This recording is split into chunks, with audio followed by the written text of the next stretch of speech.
Going to start the recording. Great. All right, so welcome everyone to the Marine Mammals Work Group on this February 28th. Hope everyone had a great afternoon, and we're really excited to start off our winter meeting today. We have a pretty packed agenda here. I'm just going to briefly go through it. We'll start off with some welcomes and announcements, create some space just for anyone who it's your first meeting today. Would love it if you could introduce yourself. I think we might have some new folks here. We'll also take some time to just share announcements and upcoming events. There's a 5-minute breakout room, really just an opportunity for folks to get to know one another. We're going to reduce the size that we typically do to keep it to about 3 members, so you actually have an opportunity to talk amongst yourselves.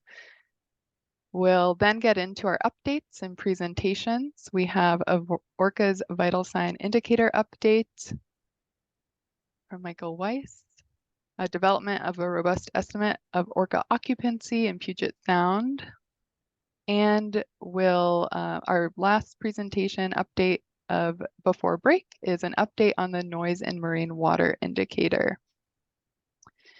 We'll take a quick break and then reconvene with an overview and discussion on the science work plan, a presentation from Scott Pearson on the long-term trends of harbor seal stocks, and then we'll get into some more focused marine mammal work group housekeeping discussion, really talking about the work plan and getting some insight from you all on what that could look like.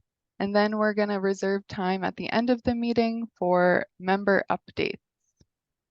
And we will adjourn by 3:30.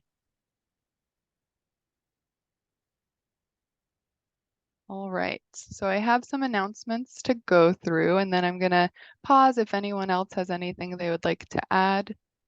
We can do so before moving on to the next agenda item. So just a reminder that there's a recurring Salish Sea Science Roundtable. This meets monthly on the first Tuesday. Like I said, it's recurring, and the next meeting is actually March 5th, and they're having an in-person happy hour in Bellingham. So what I plan to do is send out a roundup of all the announcements that are shared with links, easy access links, so you can get the information if you're interested in attending that. There's also a North Atlantic right whale vessel strike risk reduction technology workshop that's going to be hosted in the next month in March. Scott, you might have more to say to that. Maybe I'll pause and see if you have anything to add. Yeah, just that registration is still open, and it has a virtual component, as well as there's some colleagues who are going in person. But yeah, it's coming up soon, and hopefully it will be, some of those technologies will be relevant for strike avoidance here in Washington and BC. We also wanted to highlight that there is an upcoming meeting, the Society for Marine Mammalogy, this year in Perth, Australia. Registration is now open, and abstracts actually close in March 26th. There's the Acoustical Society of America Spring Meeting in Ottawa, Ontario, Canada, May 13th through 17th. Did you want to add anything to that, Scott? I think that was an opportunity you flagged. No, I don't think so. Okay. It's still a ways away for some folks, but just wanted to flag it since we're talking about noise today. Great. I also wanted to highlight a grant opportunity that's now open, the Sea Dock Society's 2024 grant. I'll circulate the link, but proposals are due on the 15th of March. And this specific grant program has a goal of supporting science where more information is needed to directly improve the health of the Salish Sea ecosystem and its marine and coastal flora and fauna. So that's an opportunity that is now open. And something we wanted to just share, it's still more information is going to be coming out, but PSEMP is going to be hosting a dialogue series. This will be a webinar with a potential start date in April. So because we don't meet until May, I wanted to flag it as a upcoming opportunity here. Like I said, more information to come, but it will be a series that focuses on a variety of topics, including things like environmental justice, Indigenous knowledge, science and collaboration, human health, really covers a wide spectrum of topics. So stay tuned for more information there. An exciting update is that PSEMP is exploring a potential naming. This really is a new upcoming decision process, and the process is going to start by sharing a survey with the PSEMP network to get an idea of what you would like to see as a potential name change if you think that is something you want to participate in and provide feedback on. We're going to put in the survey link to the chat now. I'll do that in one moment. But again, when I send the roundup, I'll put in the survey feedback form there as well. And the survey is open until March 29th. And finally, I just wanted to share that our next meeting, which is May 16th, 2024, is going to be a joint meeting between the Marine Birds Work Group and the Forage, Fish, and Food Webs Work Group. We are looking to make this an in-person hybrid meeting with a location that is soon to be determined, and we'll circulate that venue location with you all.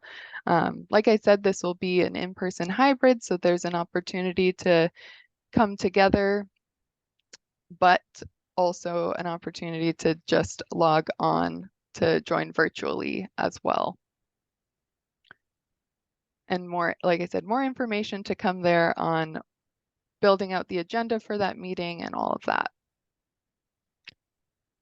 All right, are there any other announcements or upcoming events anyone would like to highlight at this time? You can either post it in the chat or unmute to share out. I see Cindy has flagged that there's an actual in-person happy hour for the coming up. So that's exciting. The Salish Sea Institute is hosting it, and Ellen Kelsey, who wrote the book Hope Matters, is talking about getting away from climate doomism and how we can fight it. So it's going to be a great roundtable, and she'll be there for the happy hour as well. So come up and say hi. I'll be there. Thanks, Cindy.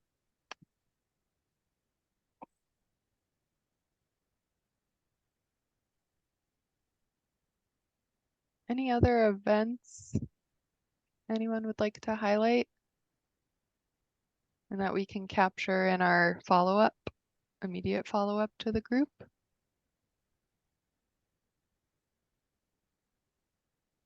Again, feel free to put it in the chat. Tara, I just saw you come maybe off mute if you...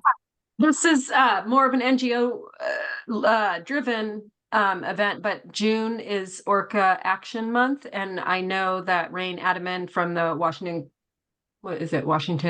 Conservation Action they're starting to collect events. So I will put something in the chat while we carry on. Great, thank you.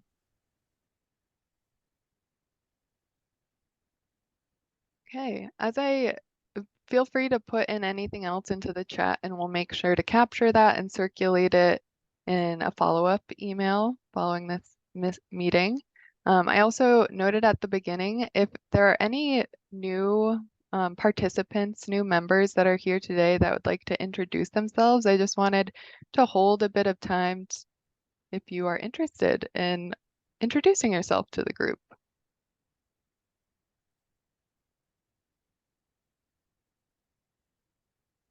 Hi, I thought I might just introduce myself briefly. Thank you. My name is Tasley Shaw. I manage the humpback whales of the Sailor Sea photo identification catalog, and I was invited to join the group by Scott, and I really appreciate the opportunity to be here and learn from all of you and really keep up to date on all the amazing work that's happening. So thank you very much. Thank you. Hi, I'm Serena. I'm part of the Orca Network Whale Study Network, and this is my first meeting here, so looking forward to learning more about what all of you do. Thank you, Serena. I can introduce myself as well. My name is Katie, and I am the Washington Sea Grant Hirschman Fellow for the partnership. So I've listened into one other marine mammal work group, but I don't think I said hi there, so I will today. Thanks for having me. Thank you.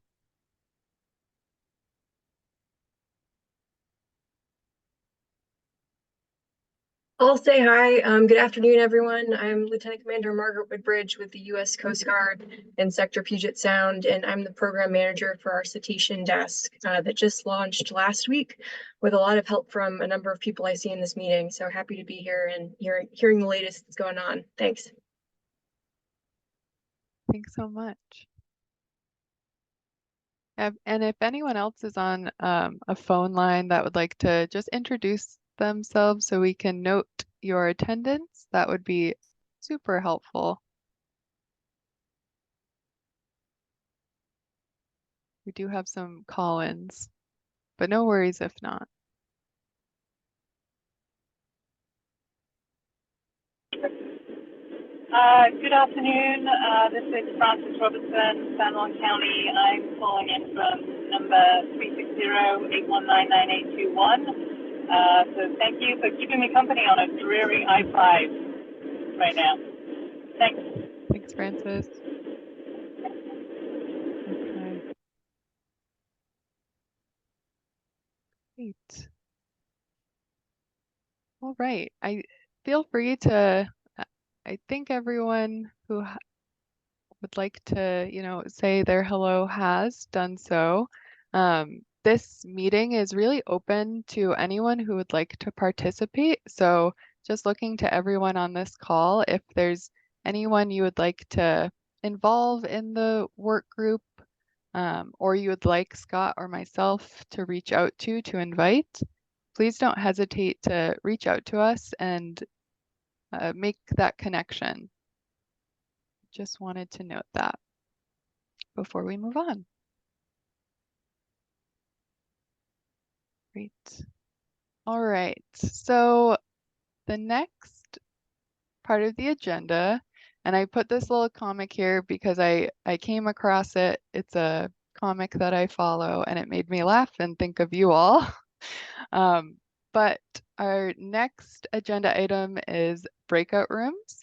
So this is really a freestyle networking opportunity, and really just so you can engage with work group members at a more personal level and allow you to talk during this meeting if you're here to listen in and learn. So the prompt that we're providing is really general, just what is something you are looking forward to this year, professionally or personally.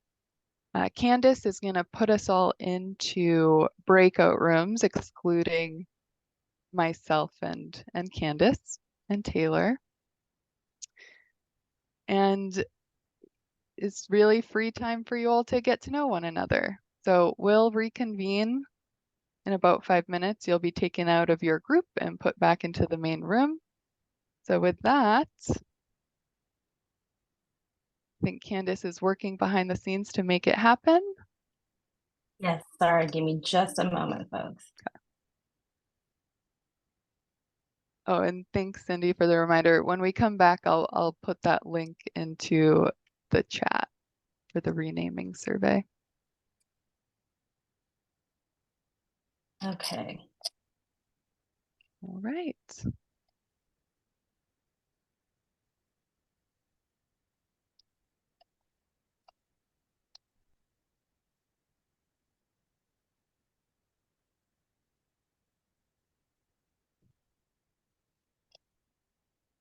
Everyone should have a room, although it looks like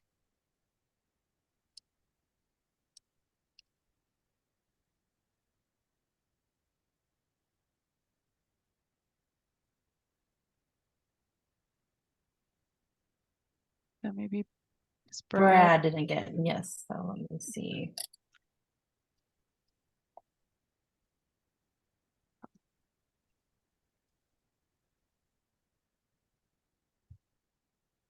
Brad, are you able to join your room? Is that just a video? Because he might be on, it doesn't show a phone. microphone. Mm-hmm.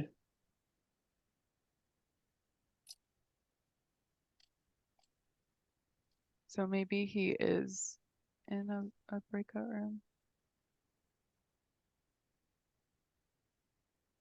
All right. Well, welcome back. Hope that was you learned some new things about each other. If there's anything that you shared and you would want to post in the chat to share it with everyone, you can definitely do that. And I think we can take just a minute if anyone wants to share as a full group anything that came up. So I'll pause here.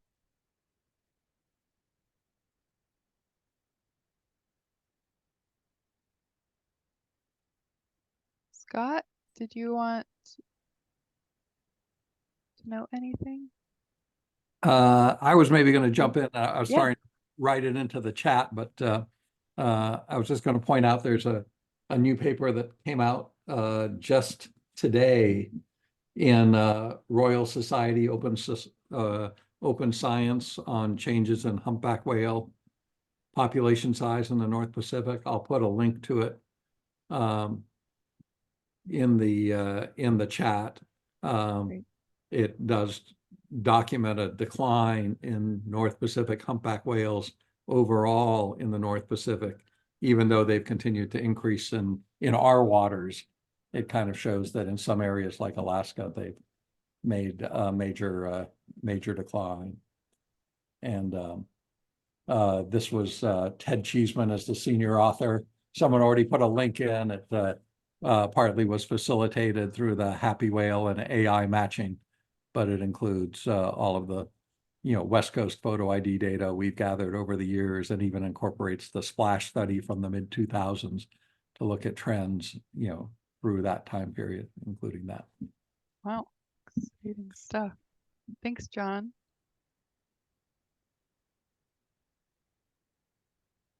All right. And Scott posted in the chat a link on the whale shark AI ID. That looks exciting. And just noting, I did put in the survey link for the PSEMP name change exploration survey. So I'll recirculate that after the meeting as well in an email, but it's also there if you want to check it out. Can I jump in, go Nicole, ahead, with just a quick thanks before we go to Micheal? Mostly, I just wanted to highlight that like the winter meeting is like the calm meeting, and I'm feeling particularly calm because I wanted to thank you, Nicole, for really changing the nature of my experience as chair. This last year has been like way easier. So I just wanted to say thanks for all you've been doing to help us stay organized. Thanks also to Candace and Taylor who are on the call today with you. And also, I just wanted to, for folks who aren't too in touch with PSEMP, just say, I'm also thankful for like the other work group leads and the partnership staff that support you. It feels like it's working to me. So just, that's one thought.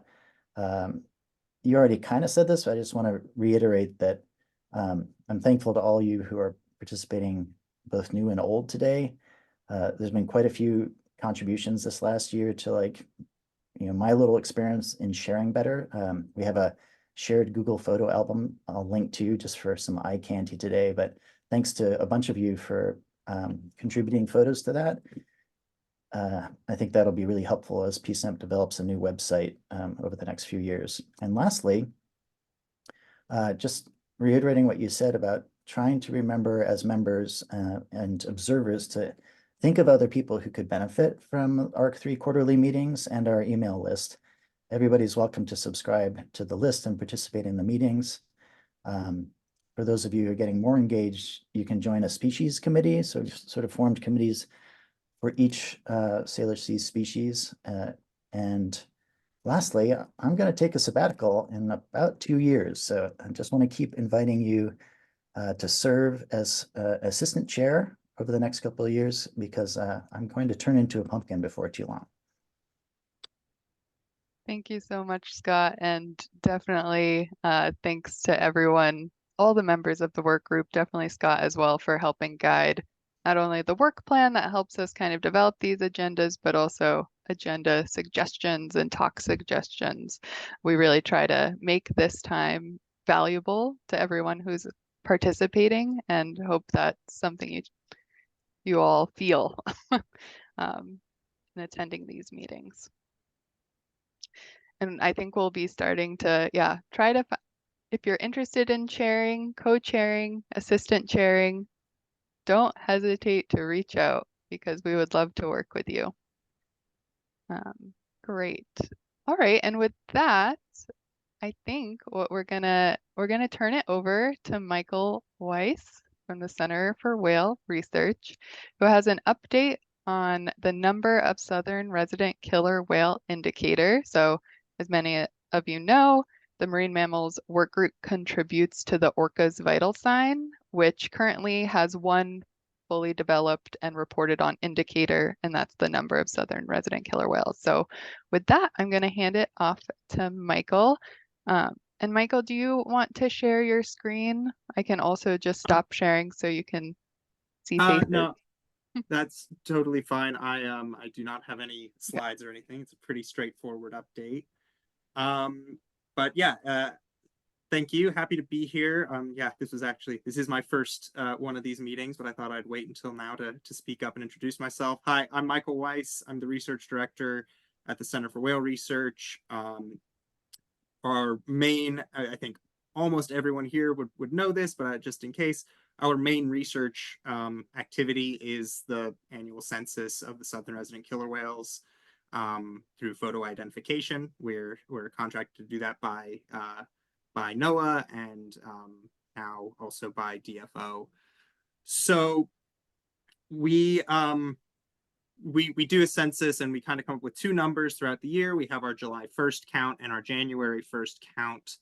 Our last July 1st count was 75 animals. Since that time, we've had one death of K34.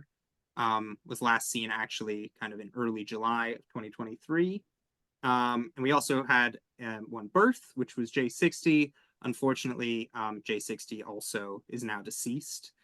So the current number of southern residents stands at 74 animals. In terms of pod composition, that's 25 in J pod, 15 in K pod, and 34 in L pod. Yeah, there. In terms of kind of future outlook, we have our own kind of in-house population viability model that we run, and the number continues to look like, I'm sure the models that those of you who follow this have seen a bit, which is in general, a lot of uncertainty. It's a small population, a lot of stochasticity, but in general, that number is projected to continue to decline at a pretty consistent rate over the next 50 years. That is really all I have on the number of southern residents indicator. If there are any quick questions, I can answer those. I will unfortunately have to run off real quick because I'm in the UK and it is 9:30.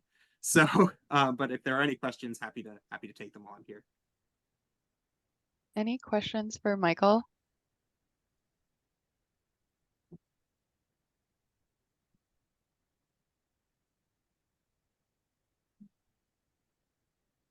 Hearing none, oh, go ahead, Scott.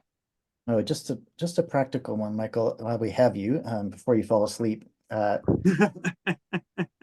So I linked to the indicator page, and I think Nathalie has set up ways for indicator folks to update that. And I think Lynn Berry has done that historically. But I just wanted to flag it for you as like, we're all still mourning the loss of Ken, but I know there's leadership changes at the center, and in terms of like how that indicator gets updated, I think it's something you should know about. And Yeah. Nathalie can jump in if you guys haven't already covered that. Thank you, Scott. You beat me to it. I was just preparing a chat myself to talk to just add on that we're one of the places where this great information that Michael's talking about is in the vital sign Orca indicator page, number of southern resident kill wells. And we do typically update that with Lynn and Brad, and by extension, Center for Viral Research on an annual basis. And last time we updated it was October last year. So but we do it after the July census typically. And so, the way that's sort of our frequency. We use that July official census to do the updates. So maybe sometime later this summer, we can do another update. Yeah, we usually, we'll see what the exact timing is. We usually give our report to NOAA sometime in September, because we usually like to, take some time after July 1st to make sure everyone's still around. But yeah, that July 1st number is the number we end up actually reporting to NOAA. We will be reporting our January 1st number to DFO. So happy to provide that information if helpful, but yeah, the information that gets sent to NOAA is the same information I'm kind of presenting now, but a little asynchronously, I suppose, from when that gets updated. Great. Well, thanks for providing the update to us, Michael. Really appreciate it given your time difference. Oh, no worries at all. Yeah, thanks for having me. I will hopefully be on the same time zone for the next one of these. Great. Beautiful. All right. Well, that was meant to just be a brief update, a snapshot of what's happening with that indicator. And the next presentation and update is concerning the Orca occupancy in Puget Sound. So just to intro this discussion and presentation topic, many of you participated in workshops last year, which focused on the scoping report for the occupancy indicator. And the Whale Museum put forward a proposal for indicator development that Alexis will talk through. And we're excited, to welcome you, Alexis, with a presentation on this process. Thanks. And I can stop sharing my screen. Yes, I do have some slides I'd love to share if that's all right. Great. 1 second. You should be able to share now. Yeah, I think it's there. We go.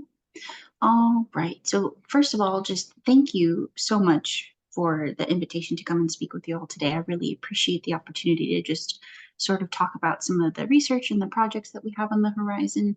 And much like all of you probably are already aware, nobody can accomplish anything alone, especially in this field. So I just really wanted to take a moment and say thank you to our partners. We really, want to thank PSP for giving us this opportunity to sort of really do this work and contribute to the amazing things that all of you are already doing. NOAA for providing the funding. For my role at the Whale Museum, I'm the Sightings Network Coordinator and GIS Database Administrator. So like many nonprofits, I wear a lot of hats, and it's mainly because of all of these people that are involved that I'm able to do not only this, but many other projects as well, to just sort of further that needle on the research and science that everybody is, sort of coming together to do. So I just really wanted to say thank you so much. And then a particular thank you for Orca Network. The contributions that they make for our database are just I mean, incalculable. For all of the volunteers and all of the vetting that they do to be able to get that information ready for me to be able to incorporate into projects like this. And of course, the volunteers themselves that are, handing over this information. I really appreciate all of the work that you all do. You're pretty awesome. So this is going to be really brief. I wanted to kind of take us back because if you were like me, I had to sort of rewind to remember what we were talking about a year ago since it's been a minute, and refamiliarize myself with everything before I wanted to touch on the brief highlights and points of our presentation and some of the work that's going to be coming. This is the Puget Sound Vital Sign Indicator. If you haven't already familiarized yourself with it, I realized there was some new people on the call today, so this might be something that might be worth looking into. The website's amazing. They have really great graphics, and we're way down here at the bottom where the Orcas are. So that's sort of where the project that I'm going to be talking about fits into the grand scheme of things. And then you can sort of read through the main vital sign indicators. To the side, they're all sort of bulleted. Basically, they're kind of in 4 big chunks, and then each of those chunks has subsections that kind of take a holistic approach to looking at the Puget Sound and its health for both people and the animals that inhabit and live near it. Again, this is just sort of focusing it on. So we were in that big giant picture. This is Orcas, and then this is the page. Eventually, you will be able to scroll down on this website and see some of the work that we're doing with the project and the funding that we got from the partnership, which I'm really excited about. This is something that's new. It's new for us. It's new for them. We're really excited to be contributing to sort of the start of something. And yeah, pretty soon you'll be able to scroll on down and see not only our model, but the project in its entirety, and it'll be featured on this webpage. So now that we have a background of sort of what the vital signs are, again, mostly for hopefully a refresher for the rest of you, and then some new information for the folks that are new to the call and new to this group. But I wanted to take a step back and sort of talk about what I think, why I think we're such good partners, the Whale Museum and Puget Sound Partnership and all of you, in order to move forward. And then I'll talk about the project as a whole. But again, a refresher, there were 2 workshops that the partnership held. Many of the faces that I see in this call and the names I see in this call were involved in them.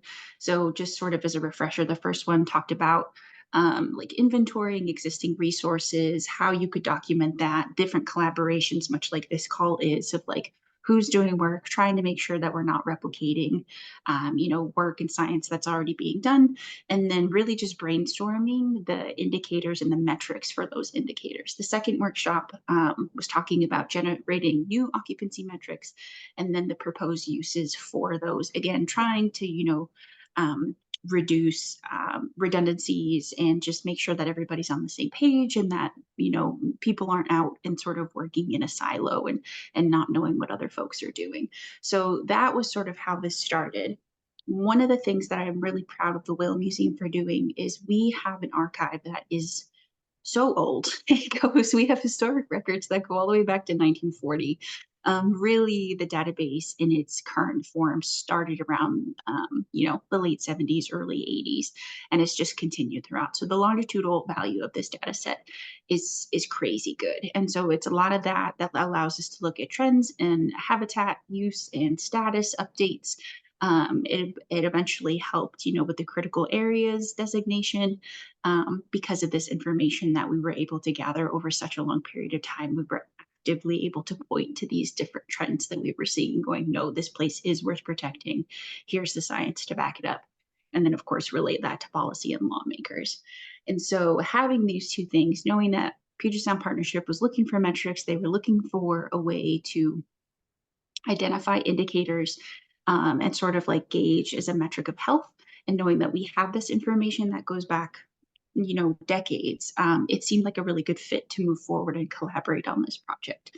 So that's where we are now.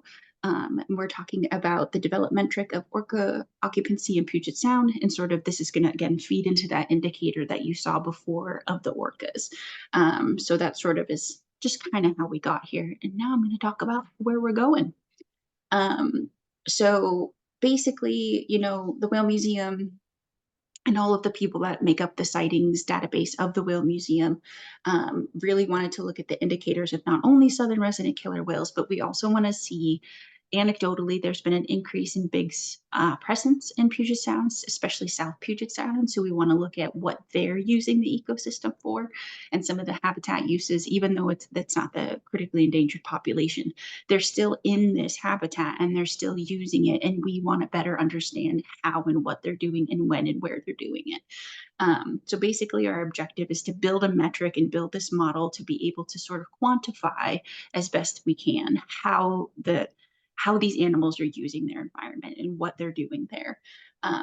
At the very end, we're hoping that the deliverable will be a nice, tidy little thing with a bow on it where we can just sort of hand over and be like, here's the model, here's what we've done, here's a way that you can measure occupancy in Puget Sound. And then eventually the outcome will be, we share that with all of you. It'll get put on the Puget Sound Partnership website. We'll have different educational opportunities and sort of feedback workshops where we can share where we are in the process, gather some feedback from all of you, again, to make sure that we're reducing as many redundancies as possible. And then really sort of tightening up this work to make sure that it's the best thing that we can do moving forward, especially since it's sort of new. It's new to us and it's new to the vital sign indicators. Unfortunately, I don't really have much more to share than that. At this timeline, you can see we're the very beginning stages. I am going to be turning in all of our data by the end of March to make sure that we're staying on this timeline. So it's sort of over a 2-year project. So again, we're the very beginning stages. We just got the contract signed about a month ago. I'm in the process of getting all the information from the historic database all the way up through 2022 is what we're looking at, because that's the data that I have in completion. And then once we get that all together and vetted and kind of decide on how and what we want to plug into the model, we're going to be developing the model. And really that's going to be the bulk of the work. And I'm sure there's going to be many iterations of that, of just really working with it and making sure that we're, accounting for any errors or redundancies in that model. And that's probably going to take the bulk of the time, I'm assuming, of this project. And then once we get to that, we'll actually get to the analysis and the reporting part. And eventually we'll have like a final product of a final report that is going to be shareable with all of you. And then while this is all going on, the project ends in 2025, but throughout this entire process, we're going to have different workshops and events and just sort of like sharing in meetings like this of like the updates that we have, if we have any questions, if we run into any hiccups, that we really want to make sure that we're being as transparent through this process as we can.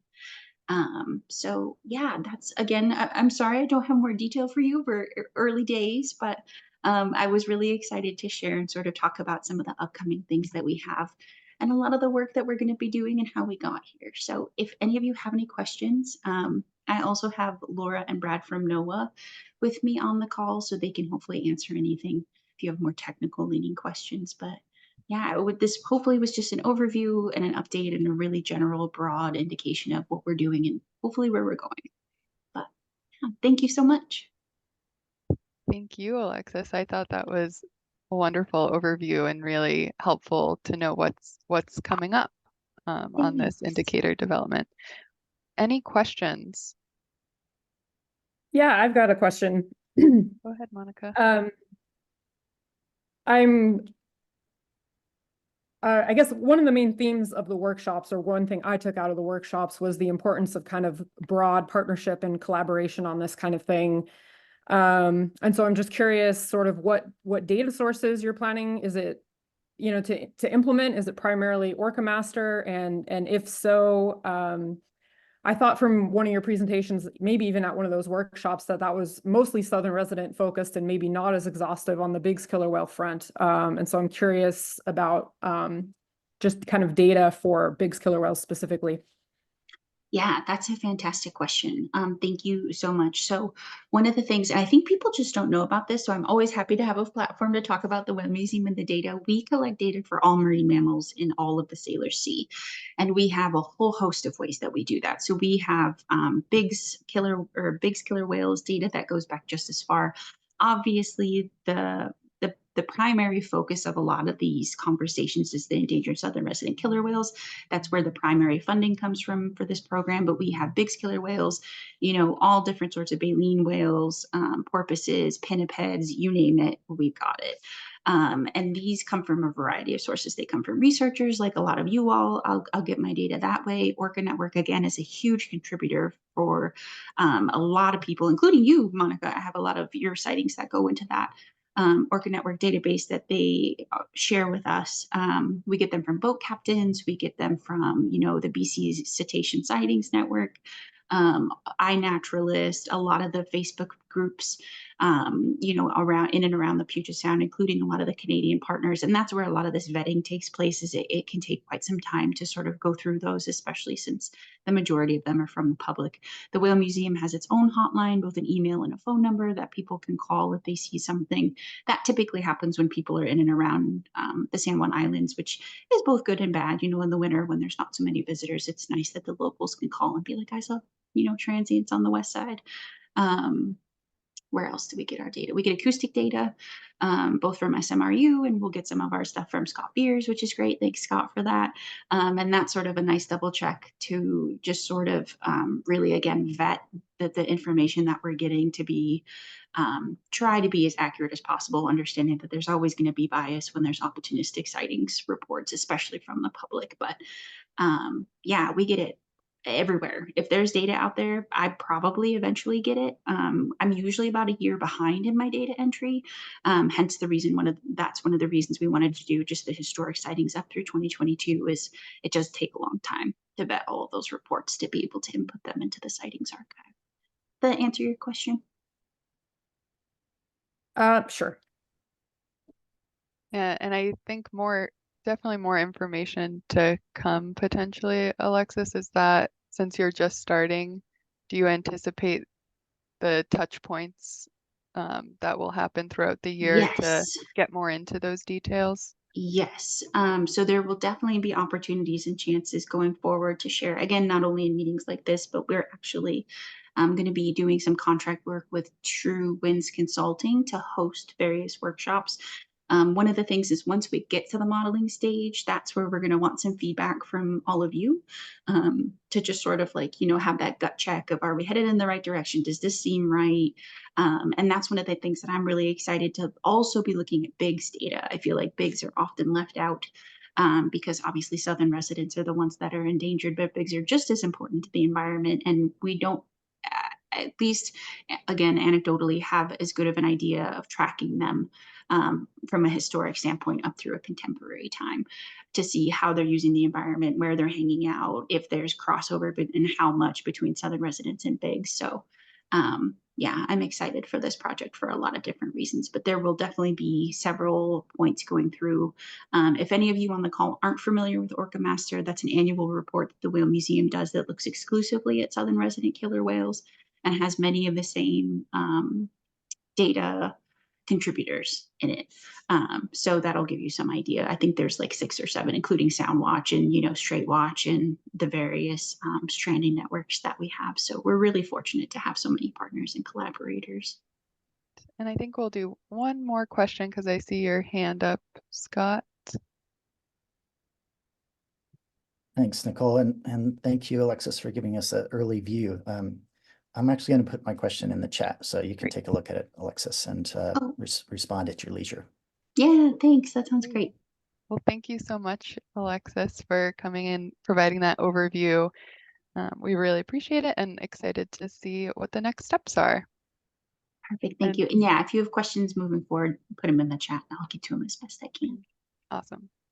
All right. And with that, we'll move on to our next agenda item, which is an update on the noise in marine water indicator, presented by Erin, Ashe, and Rob Wiliams. And just as a little reminder, we had Erin and Rob present early last year on the development process and some of their preliminary data collection regarding this indicator. So we're excited to have them back so they can present more on their findings. Thanks, Nicole. Yes, as you mentioned, this we're reporting here on a project that was supported by the Puget Sound Partnership to really do a pilot study and explore whether we could use and measure and monitor noise in marine waters as a vital sign. I'll just introduce myself. I'm Erin Ashe. I'm Executive Director of Oceans Initiative and a Senior Scientist, and Rob Wiliams is our Chief Scientist. I was the principal investigator on the study, but Rob really has the acoustics technical expertise, so he'll be presenting the work that we carried out. And I just would like to say, I see Natalie's on the call, and Natalie was extraordinarily helpful in developing the proposal with us. It, as Nicole mentioned, it had a series of steps that I think Rob may touch on in terms of getting feedback from all of you, from folks in the water quality group, other experts in acoustics. And then I also would just like to say that we have a body of work on ocean noise and acoustics with respect to marine mammals. So for this, while it is largely the PSP work, we have provided some context which refers back to some other work we did in the past and are doing in future. So I just wanted to flag that, but we're really grateful for the opportunity to carry out this work. It was a really interesting project, and we learned a lot. So I'll hand it over to Rob, but I'm available for questions, and Rob will be as well. Thanks very much, Erin. And thank you all for inviting us to present results. And as Erin said, yes, this is, not only talking about what we did, but why we did it. I don't need to explain to anyone in this room that, I used to say sound is as important to whales and dolphins and other marine life as vision is to us. I now say it's actually as important as all of our senses are to us combined. And I think it's wonderful to hear that PSP is developing an indicator around ocean noise. I think it's long overdue. Our own work on this started in Canada, where I'm from, to set the scene. The issue there was that the Royal Society panel was debating whether to open up the BC continental shelf to offshore oil and gas exploration and extraction. And that is, as you know, an extremely noisy process. And it was being done in the absence of any data on noise and any systematic line transect surveys. We had great data on killer whales, but any even rough order of magnitude estimates of the abundance of humpback and fin whales and porpoise and dolphins and anything else that could be affected by that noise. So I was very grateful to our good friend and colleague, Chris Clark, who loaned us these bright yellow things called pop-ups, marine autonomous recording units. They're clunky and clumsy, and there's much better hardware out there now. But in 2008, on a shoestring budget, we were doing systematic line transect surveys to estimate abundance and distribution of marine mammals with Raincoast on their beautiful sailboat, the Achiever. And Chris said, hey, what if I loan you some of these things to get just a gut sense of where are the noisy spots and where are the quiet spots? And of course, our goal was not necessarily to say it's, the average ambient noise here is 98.32986 decibels. The goal was to say, is it noisy or quiet? Is it good habitat for a fin whale or a humpback or a killer whale? Good acoustic habitat or not? And we achieved that goal quite well. Chris has really made us all kind of make that paradigm shift from going away to thinking about the acute impacts of noise, like seismic surveys or mid-frequency sonar, on outright mortality of cetaceans like beaked whales, and start to think about how the insidious sort of chronic ocean noise levels from everything we do in the ocean is affecting the quality of acoustic habitat for all marine organisms. And we accomplished that goal. We found that some fjords of BC, especially on the north coast, were pin drop quiet and were full of fin and humpback whales. But Canada, I think we're the first country to include noise as a constituent element a key element of critical habitat for resident killer whales. So we have a legal obligation in Canada under the Species at Risk Act to keep those critical habitats of southern resident killer whales quiet, and yet we found that Harrow Strait down here and Johnstone Strait for the northern resident killer whales were effectively the noisiest sites in our whole study. But we thought that the lessons learned in that exercise, how do you start to, Chris calls it acoustic prospecting, how do you start to just get a sense of the soundscape when you're really dealing with very low budgets, or modest budgets, I should say. And I think that really set us up well to do the project that we proposed to Puget Sound Partnership. On the left is a sound field map. It's a prediction that Dr. Christine Erba generated with us. And you can see that on the left, it's the ship traffic intensity. This is not from AIS. This is, I'm old, this is pre-AIS.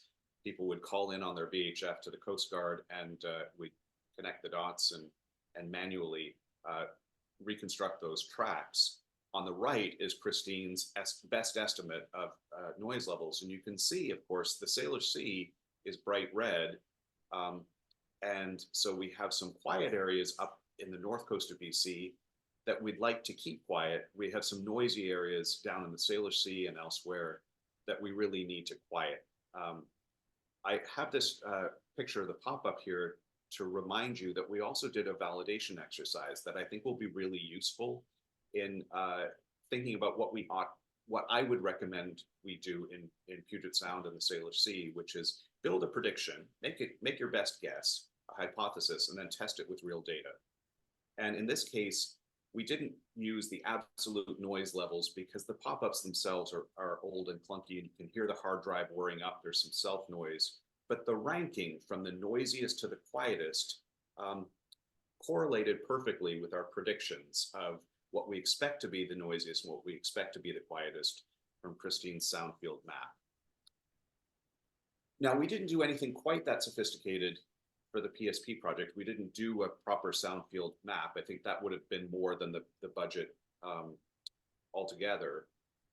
But there's a reason why there's interest in developing an indicator. You all know that noise pollution from vessels can cause stress to whales, but also to fish, to invertebrates, to the whole marine ecosystems.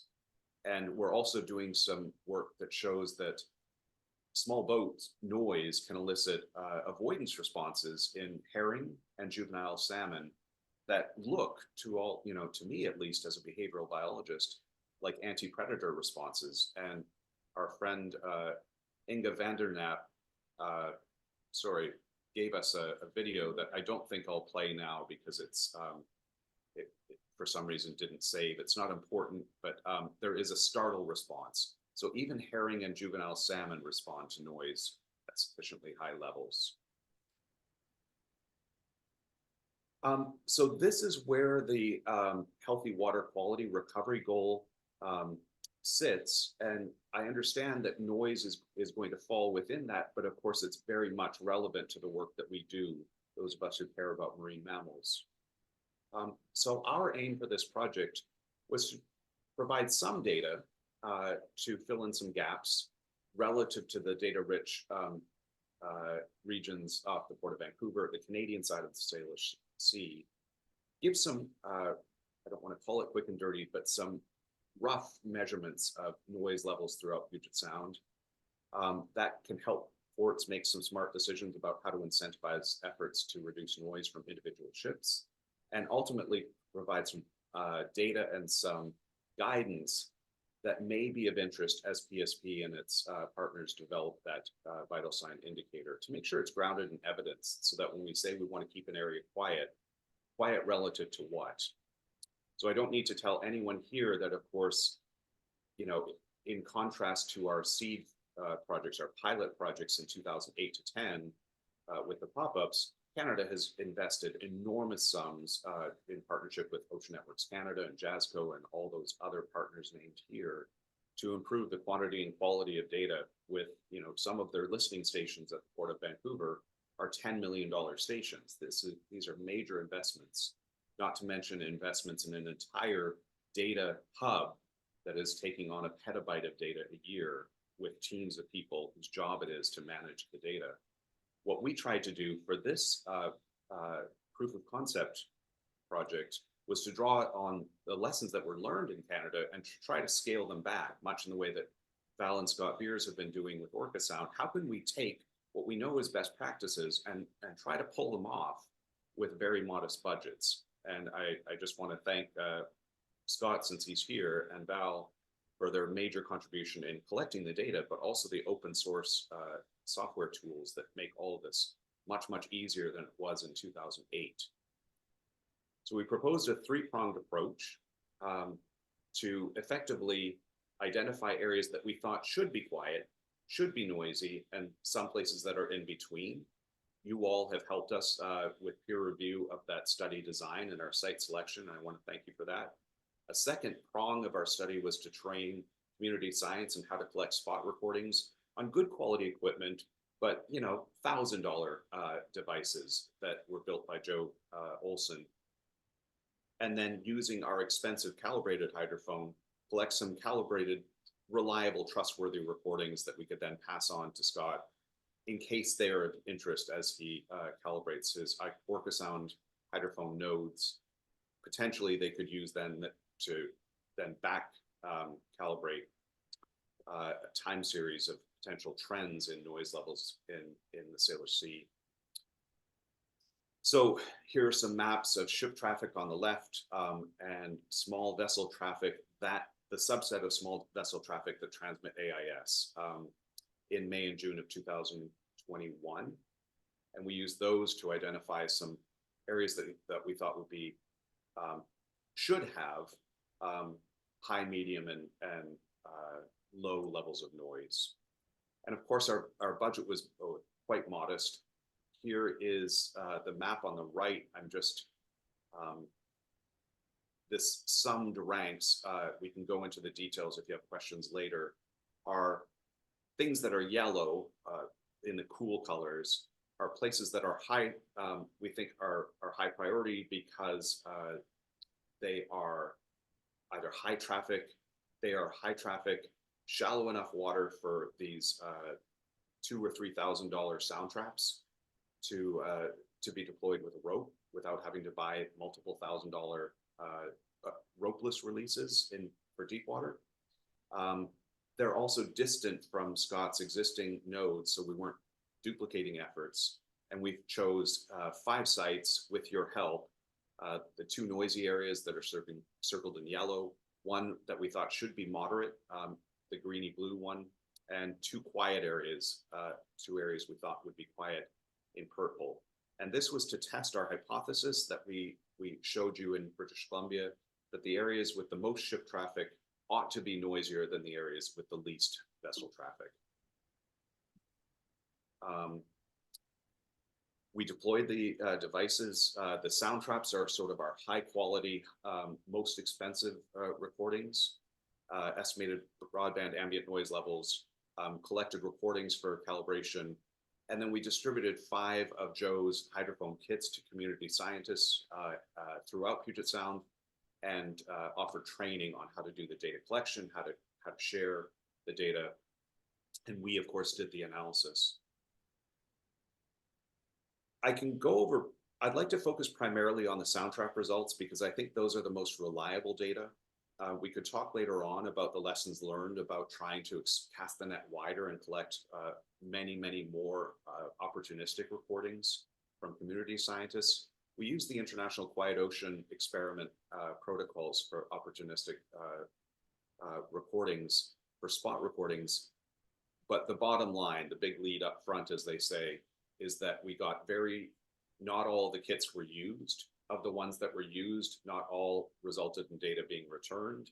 Of the data that were returned, many were missing metadata that would allow us to tell us where were they collected, when were they collected, what were the gain settings. And of those that were returned and that were lent themselves to be used, many of them were unreliable because you could hear the hydrophone slapping on the surface or the hydrophone itself slapping against the hull of the boat.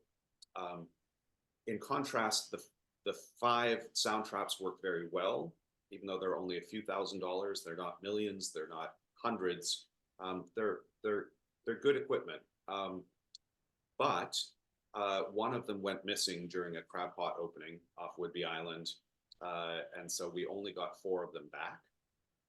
What we found is that, as expected, they're Elliott Bay near the Port of Seattle and Commencement Bay near the Port of Tacoma were the noisiest sites, no question. We were surprised that Case Inlet was noisier than we expected it to be. And in listening to the recordings, it's because that soundscape is dominated by small boats that are not transmitting AIS. We were also a little bit surprised, but reassured. Port Townsend, we kind of expected to be noisy, but the GIS site selection process actually identified a bay off, west of Port Townsend that it thought ought to be a little bit in a bit of an acoustic shadow, and sure enough, it was. And that little bay to the west of Port Townsend was the quietest site in all of our samples. In addition to these, we did our own spot recordings along with the community scientist recordings. We laid out a zigzag track that would, by the way, be a good track line. It's a systematic track line survey design that we could be using to estimate abundance and distribution of all marine mammals in Puget Sound. We didn't have the boat time or funding to actually survey all of this, but our intent was to capture real-time information from our community scientists saying, I got a recording here. It may take a month to get you the recording, but please know there is a dot here, so you don't have to take your boat all the way up here. In fact, in practice, we didn't get that real-time information, so we just did our best and tried to fill in where we thought there were going to be gaps.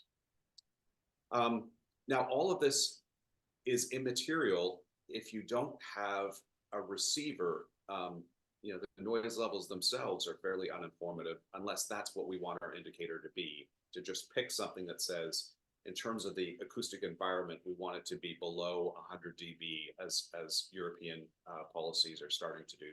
If we want to say we want the noise levels to be sufficiently low that Puget Sound is providing good acoustic habitat to a killer whale or a herring or rockfish or some receiver, some organism, I think, the ECHO program, Port of Vancouver, and their partners, Smoo Consulting and Jazzco and others, have invested so much in developing in their ship slowdown work. How can we consider metrics that are of relevance to southern resident killer whales that we're anticipating that at least this work group will care about noise levels as they relate to marine mammal survival and reproduction. Of course, the ship slowdown worked. Ruth Joy's paper shows that the Port of Vancouver's voluntary ship slowdown in Harrow Strait was able to reduce broadband and noise levels by about 40, almost 50%, 40, 50%. And then a much more complicated behavioral model that we published with Ruth and others a year or two later showed that indeed, when ships slow down, the whales spent more time feeding. So we think that this can work. It lends itself to mitigation. This is just showing the same thing with the contribution of small boats to the ocean noise level at the whale. And when ship noise is held constant, all other things being equal, when the contribution of small boat noise to killer whales decreases, sure enough, the killer whales respond by increasing their time spent foraging. Erin threw in this plot from a paper that we have in press, which is an update. I hope you're all familiar with Bob Lacey's population viability analysis for southern resident killer whales that's showing effectively what would we have to do to increase Chinook, to reduce noise, which is the green line. Green line shows we've got population growth of killer whales on the y-axis. If we could somehow reduce noise, the green line to the left of 50%, which is the baseline, if we could reduce noise alone, we can try to turn that population decline from 1.5% now in killer whales to something approaching stability, but it would require effectively complete cessation of noise. Whereas if we look at, to the right of the 50%, increased noise from industrial development activities or increased population growth will increase will hasten the decline of southern resident killer whales. We've got some other plots, and the paper is coming out any minute now. I'll send you a copy. If we could somehow do something about mitigating noise and increasing Chinook abundance, we can get the population stabilized, but we will not get as much recovery as we would have, you know, even if we had acted on the information that was available in Bob Lacey's paper only 7 years ago. This population is changing quite quickly, so our science and our management need to keep pace with that. And we are coming up on time, Rob, but if please, finish up and we'll try to do one question. Last slides. Erin scanned all of Ken Balcom Center for Whale Research's logbooks years ago to try to figure out where are the whales feeding, because this collaboration I think was important because in 2010, Erin was pointing out that slowdowns, vessel mitigation, noise mitigation will do the most good to the whales in places where the whales are spending the most time feeding. That's where they're most vulnerable to disturbance. And so Erin has some information from Puget Sound, mostly Admiralty Inlet, but it's showing that although the whales were not spending as much time there, and of course, Center for Whale Research was not spending as much time looking for killer whales there, when the whales are in Puget Sound, they're here to feed. So this is an important place for mitigation. And overarching message is that we learned from this PSP funded project on ocean noise that there is an implicit trade-off among the quality of the data that you're getting out, the quantity of the data you're getting out, and the cost of acquiring the data. And I think we need to have some conversations about how do we find that sweet spot so that we're getting data that are good enough to inform management, but that we're not waiting for a $10 million hydrophone listening station, and that we can no longer treat noise in a vacuum. It's happening in a broader context in breeding and prey reduction. And with that, I'll thank you very much, and I hope we have time for a question, and I apologize for going on too long. Erin, Thank you. you. Want to join me for questions? I'll stop sharing. Great. All right.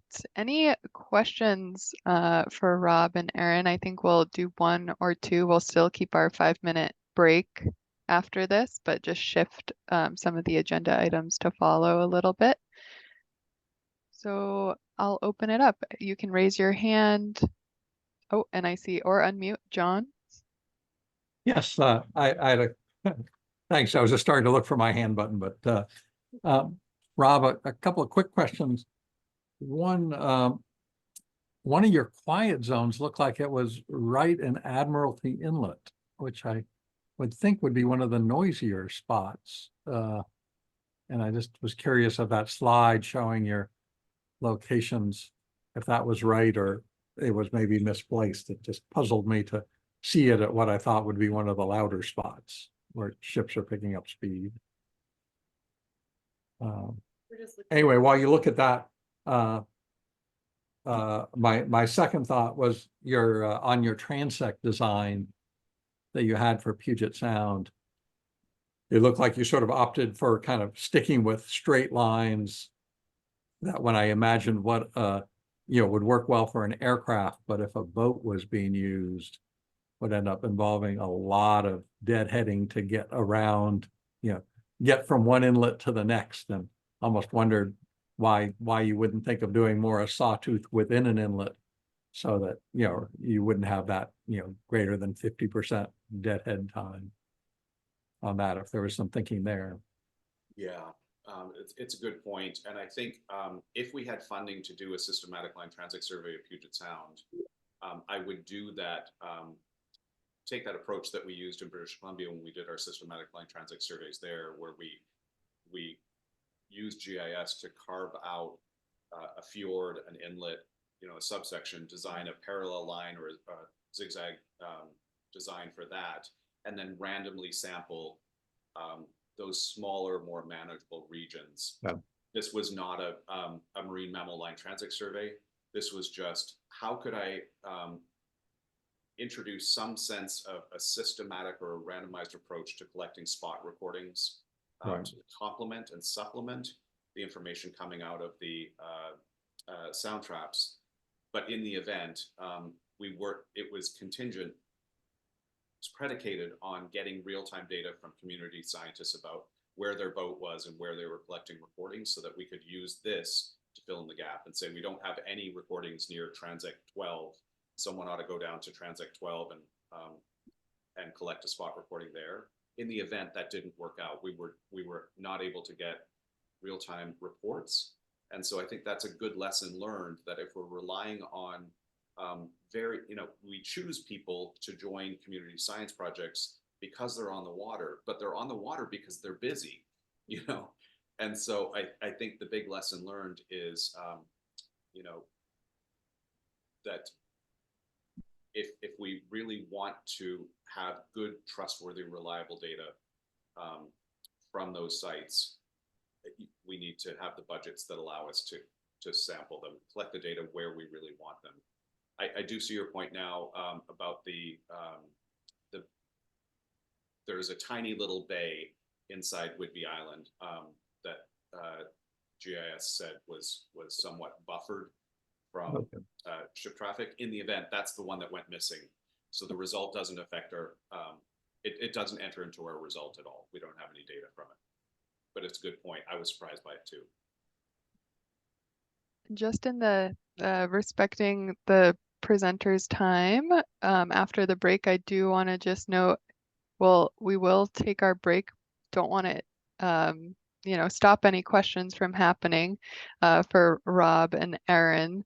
So maybe we can continue in the chat, but just take a pause for now and reconvene in about 5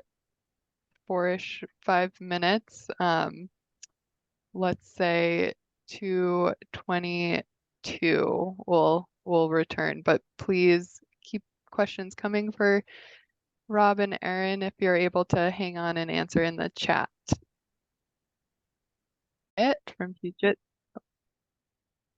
So yes, welcome back everyone. We are returning. We're gonna hand it off to Katherine Wyatt, who's gonna present an overview of the science work plan, and hopefully we'll have time for some discussion. And I'll hand it off to you, Katherine. I can stop sharing my screen.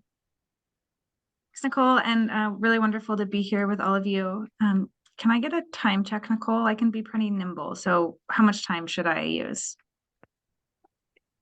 We can, 15 minutes maybe would be great. Great. And then I'm going to share my screen. So my objectives today are to share with you all about the science work plan, and then also elicit your ideas for recommendations, for science recommendations. And I'll tell you a little bit more about what I mean there. So here.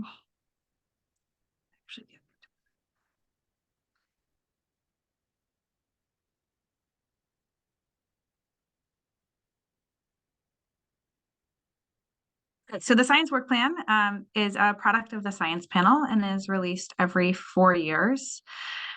So the last science work plan is from 2020 to 2024. And this calendar year of 2024, we're working on the new science work plan, which will be released in 2025. So as I mentioned today, I just want to make sure everyone in this space is aware of that science work plan and then get your ideas for science recommendations. The science work plan is like I mentioned, a product of the science panel. So the science panel provides advice to the partnership and the recovery system on important science.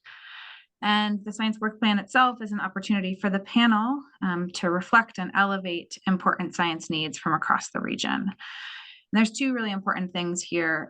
The first is that we ask the panel to take a regional approach in the science work plan, and also a multidisciplinary one. So it's not tends not to be any one small facet of science in any one specific location, but sort of generally across the region, what is the important science needed to recover Puget Sound? This science work plan does inform $2 million a biennium in Puget Sound scientific research investments. That RFI is directly based on the science work plan. So a pretty immediate use of this work plan and why you might want to care. It also tends to be looked at, and we hope will increasingly be looked at by partners in the region as they shape their own research priorities and work. So it's already looked at by Sea Grant and CDOC as they think about, hey, what's the work we should be doing? And for some, they just intentionally try to align their objectives. It's also important as budget request ranking. So this is a process by which state agencies put in requests for budget from the governor, and the partnership scores everything that relates to Puget Sound recovery. And when it aligns with the science work plan, it gets additional points. So a couple of reasons for why you might care and how this might intersect in your world. So like all good things in Washington state agencies, how we do a science work plan is dictated by state statute. So here's the state statute, but I'm going to instead sort of share a flow diagram simplified from how we get from now to a full science work plan. The first thing that we do is we collect sources and we begin conversations. We look at documents, we talk to folks, and we say, like, what are your science needs? What are those critical uncertainties that are hampering your ability to recover Puget Sound? If only you knew X, you could accomplish recovery. So we collect those sources. From those sources, we capture all of the science recommendations. You know, this is often a research gaps or a information needs section in a document, and sometimes that's also dispersed throughout. We intersect those science recommendations with the activities that are already being done in the region. And then finally, from those two, we summarize the remaining gaps in information, and we categorize and group those into science work actions.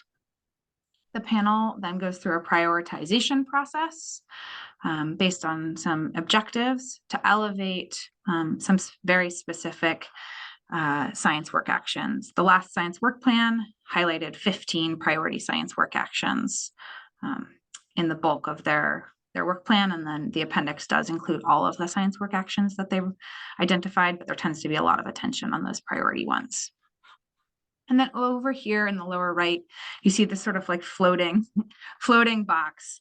And this is what we call broader recommendations for science. And these are things that we hear from our partners or read in documents that don't necessarily fit a specific or discrete science work action, but are broader recommendations. So we hear a lot of things about, you know, ensuring we maintain monitoring of particular systems, or the last science work plan really highlighted the need to integrate Indigenous and natural history information into Western science ways of knowing. So that's something that we heard from a lot of folks and sort of fits into this broader recommendations category.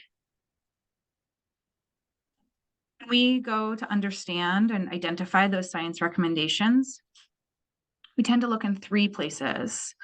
And the first thing I want to say about all of these places is that we're really focused on the science policy interface. We are looking to managers and practitioners on the ground to understand the science that they need to do their jobs better or more efficiently. We really try to avoid science for the sake of science. So with that in mind, we look to three places. The first is published reports and documents. And I'm going to share a big list of ones we're looking at for this next year and ask which ones we're missing. We also have conversations, including with all of you, to understand where should we be looking, and then a little bit farther in the process, what gaps are there. And then we also chat with and consult with Puget Sound tribes and community-based groups. So I'm going to come back to this in a moment, but this is the big list of sources that we're looking at. And I am curious from all of you, are there additional sources in the marine mammal space that we should be considering? We've heard a lot of interest from our tribal partners in pinniped issues, and we want to make sure we are looking at the best available sources to understand the science.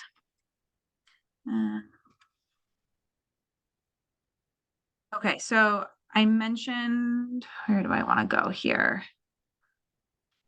I actually want to go all the way back up to here. So I think what I'm looking for from this group is this places that we should be looking, and then know that down the road, we'll probably come back to you to try to understand the ongoing science. And then we'll be doing the crosswalking between what's the science need that we're hearing, what's the ongoing work that's happening, so that we can help identify those gaps. Okay, I haven't been monitoring the chat, so maybe Nicole, you can help me if there's anything I need to respond to. Otherwise, I'll just leave it here and ask you all, what else should be on this list? Nothing in the chat as of right now.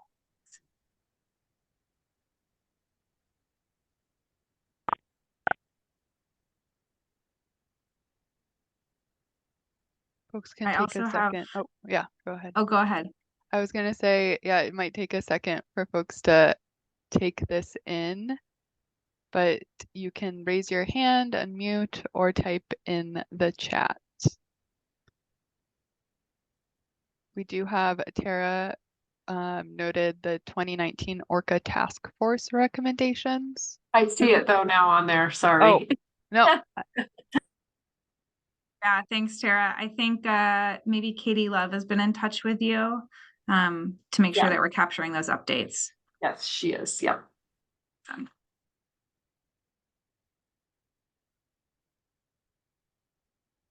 I wanted to ask this group, taking a moment of silence, someone sent us these two sources, which is the release of recommendations report, technical workshop on pinniped predation, and also the technical workshop on salmon at Ballard Locks. If these should be two things that we add to our list.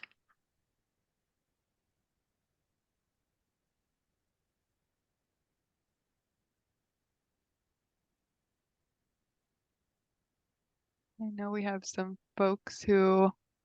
I would say yes. I'll jump in for sure. I think that's gathering as much information about salmon predation or outmigrating smolt predation is really important. I couldn't quite see it if it's on your list, but there were some terrific interaction sessions at the last Salish Sea Ecosystem Conference. I'm not sure if those are on your radar or not, but I think those would be interesting. They're sort of a subset of PSEMP because they were organized by different work group leads. But I'll also flag our next meeting is a joint meeting this May, likely, with the marine birds and the forage fish and food webs groups. So I think I'm feeling that as we see, more and more use of the inland waters of Washington by humpbacks and gray whales, a sort of growing need. I think John and his students are addressing this for gray whales, but I'm not sure for humpbacks or and possibly for bigs. I mean, part of the reasons Scott is here is trying to maintain an up-to-date view of what the pinniped populations and dynamics are in each subregion of Puget Sound. I think there's emerging information that maybe comes from our efforts to try to talk about trophic interactions. Just wanted to flag that generally as maybe a slightly broader source of information that's relevant to our marine mammal work group. Thank you so much. And since no good idea goes unpunished, I wonder, Scott, if you could send me a little bit more detail about those Salish Sea Ecosystem Conference sessions. It was obviously a very robust conference, so any further details you could pass along would be really helpful. And I will bump down here to share my email. Is a great way. And we also have a recommendation for the Washington Marine Spatial Plan as a potential additional source to consider.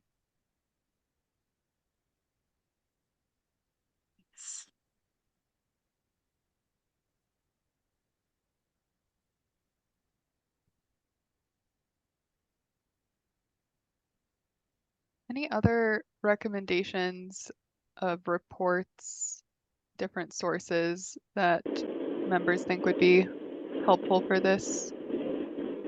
I was going to just briefly elaborate on humpback whales. Scott mentioned, that we've been looking at, the Sounders gray whales and how their, increased use of northern Puget Sound and trophic interactions and feeding and energetics is being studied with a partly supported by an NEP grant, and also as the PhD project of Hannah Clayton that has corresponded with Scott. And that project actually does have a parallel goal of doing the same thing with humpback whales, using the Salish Sea to look at body condition changes, occurring, and just document some of the positive ways they're feeding in the Salish Sea is benefiting them. Partly we're looking to explain some of the increased numbers of strandings of both humpbacks and gray whales that have been documented in the Salish Sea in the last 7-8 years. And part of that is just because there are more whales here, but showing that that's a benefit to most of those whales. So anyway, that study will be is funded for the next 2 years. So we'll be conducting it in 2024 and 2025. Thanks for that elaboration, John. Am I understanding right that I should understand that as ongoing science rather than a science need? Maybe not. Okay. Yeah. How should I? However fit, I guess. Okay. Maybe what's the best way to understand some of the discrete research and information needs that are currently in that humpback and gray whale space?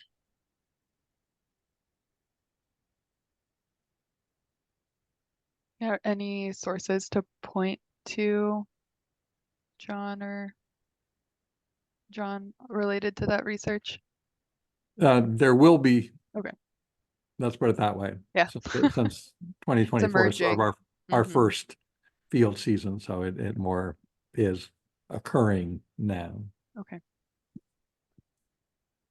Well, we'll certainly note it in our meeting summary as well. Just so, yeah. You know that, Katherine. We'll take, there's additional sources that are linked in the chat as well. One related to seal predation and Chinook salmon abundance on southern resident killer whale survival and reproduction. Great. Okay, yeah, that Washington Academy Science one is on our list so already, and so I'll definitely make sure we pay extra attention to that. And thanks for that Ben Nelson paper. If it's not open access, we might need to follow up to have someone send it to us. But great recommendation. Thanks. Oh, yeah, could you drop your email in the chat? Just someone asked if there's a place to send papers that we think should be paid attention to.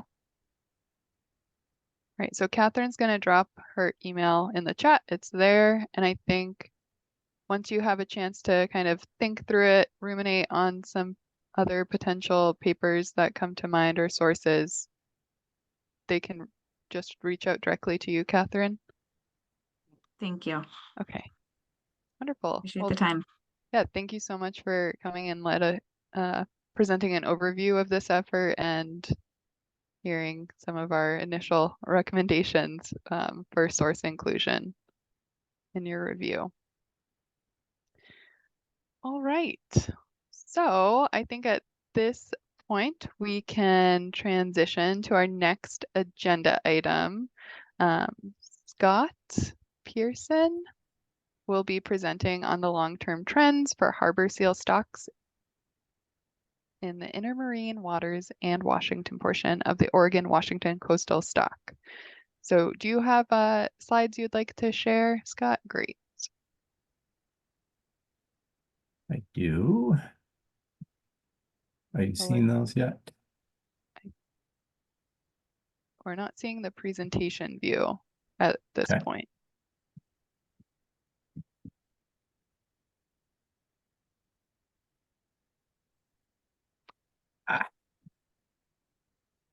that? Well, greetings from my Airbnb in sunny Colorado. Can you see it now? Yes, we can. Great. So my co-authors and I would like to share where we are with evaluating the trends of harbor seals in Washington State. We'll be using data from 1977 through 2023. And this manuscript is in review with Marine Mammal Science. We got comments back from our reviewers, and then we have responded to those. And that's where we currently are with the manuscript. So I'm going to provide an update on the population and trend estimates for Washington harbor seal stocks, and going to be providing an update for the Hood Canal stock, for the Southern Puget Sound stock, the Northern Inland stock, and then I will also provide an update for the Washington coast, which is just a portion of the Oregon-Washington stock. And just in terms of our methods, we use oblique photographs of haulouts, and those are from airplanes, and those occurred during peak pupping when the maximum number of seals are expected to be hauled out. The timing varies by stock. They are flown during a time window between 2 hours before and 2 hours after low tide, except for Hood Canal that are flown between 2 hours before and 2 hours after high tide, because they are high tide haulouts. We apply the correction factors from London et al. 2012 for Hood Canal, and then the Huber et al. 2001 correction factors for all the other stocks. And we're using we're bringing those corrected counts into a Bayesian state space modeling framework.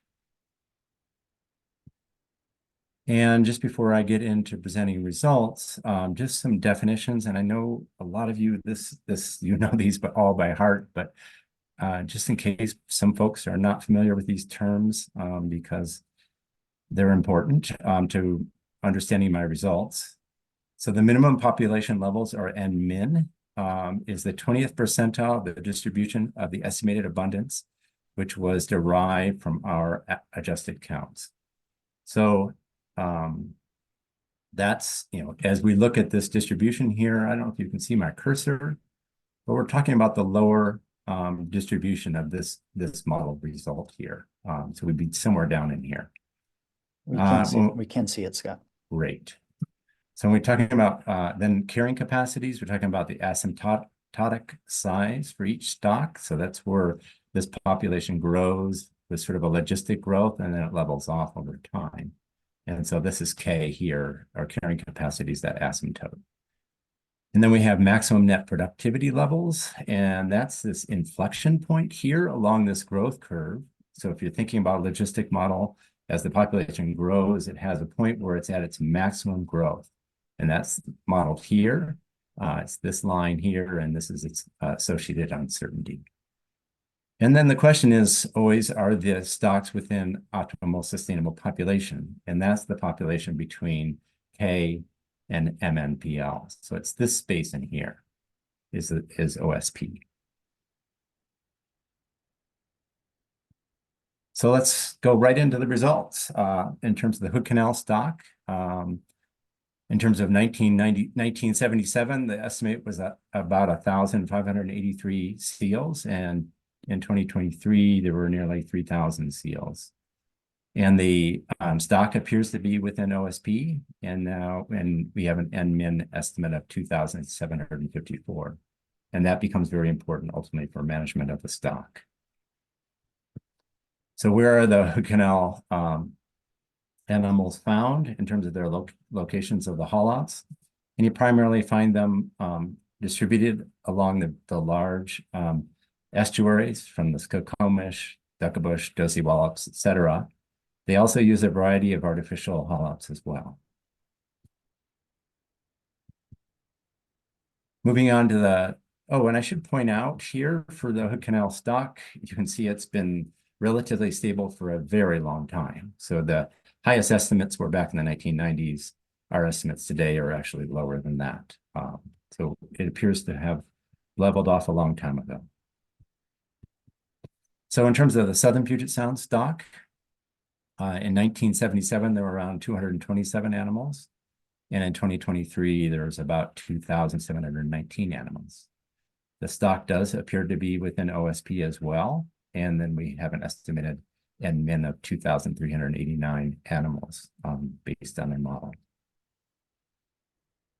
And this stock appears to be growing a bit. If you notice, it hasn't reached a true asymptote. And the question is, has it really leveled off? You can see this sort of leveling here, almost a stair-step-like effect. And then we have an estimate that's way up here. And that estimate may have undue leverage. And so where I'd really like to see is what happens in the next surveys. Do we see more at this level, suggesting that it is indeed still growing, or has it leveled off a while ago? And where are those found? Well, they're found in a variety of places, both in the large estuaries throughout South Sound, on natural haulouts like Eagle Island and others, as well as they're found on artificial haulouts throughout this area.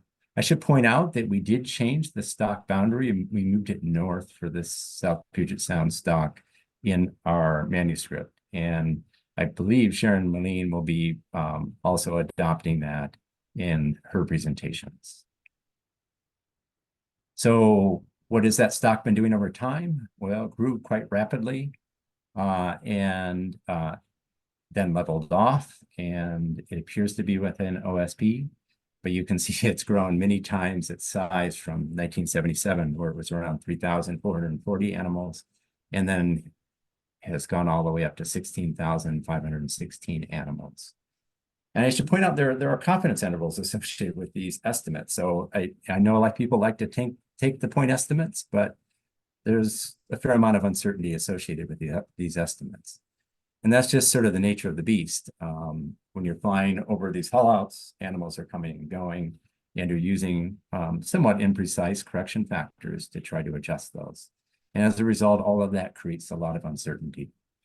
But it does appear to be well within OSP, and it appears to have been stable for some time. And actually, the highest count was prior to 2000.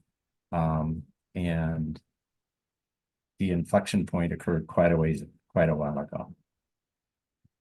So where is that stock? Well, it's distributed throughout the San Juans and the San Juan Archipelago. Of course, the stock then also continues north. I know it's a bit of an artificial boundary when we use the Canadian border, which we do. And so I think it's important to realize that this stock continues to the north in reality, in terms of sort of the ecology of the animals. They're moving back and forth across the Canadian border. They're also found along the eastern bays and the large estuaries over there, and they're found along the Strait of Juan de Fuca. So then what's the Washington coast doing? And we don't provide the estimates of K and determine whether we're within OSP here, and mainly because this is only a partial stock. So we need to combine our estimates along with the Oregon results, and then we can provide updated estimates. But again, it appears to be leveling off, maybe slightly still growing. And that population has grown, again, pretty dramatically, going from around 6,000 animals to a current estimate of around 24,000 animals. And as you can see here, this stock, in terms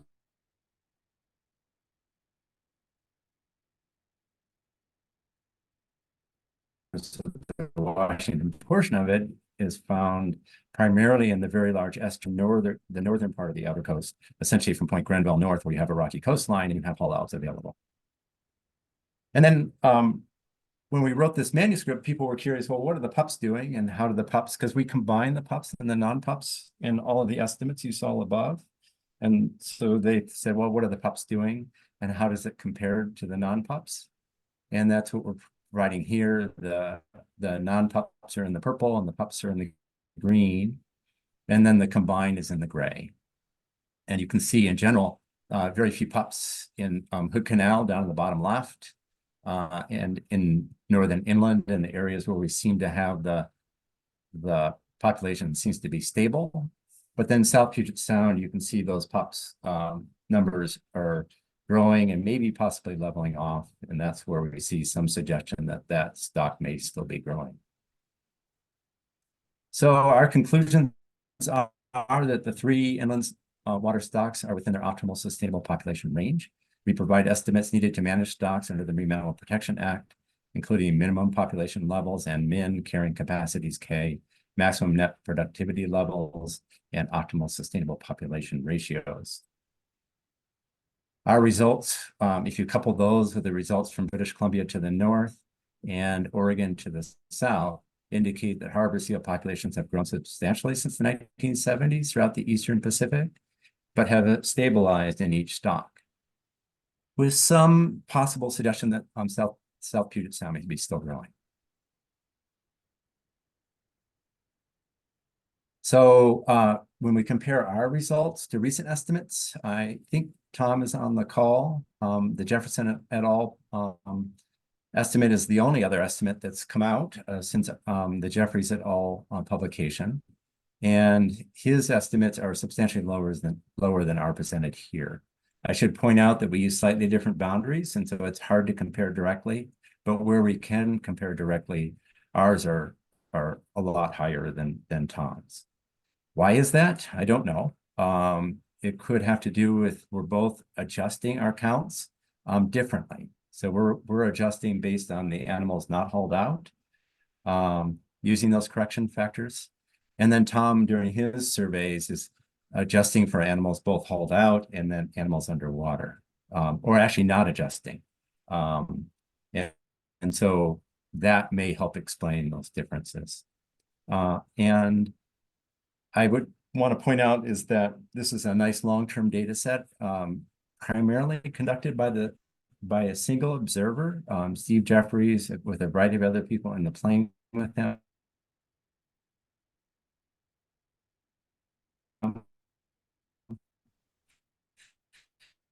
And the more recent estimates have had Steve and Casey in the plane to make sure that Casey's also gathering the data in the same way.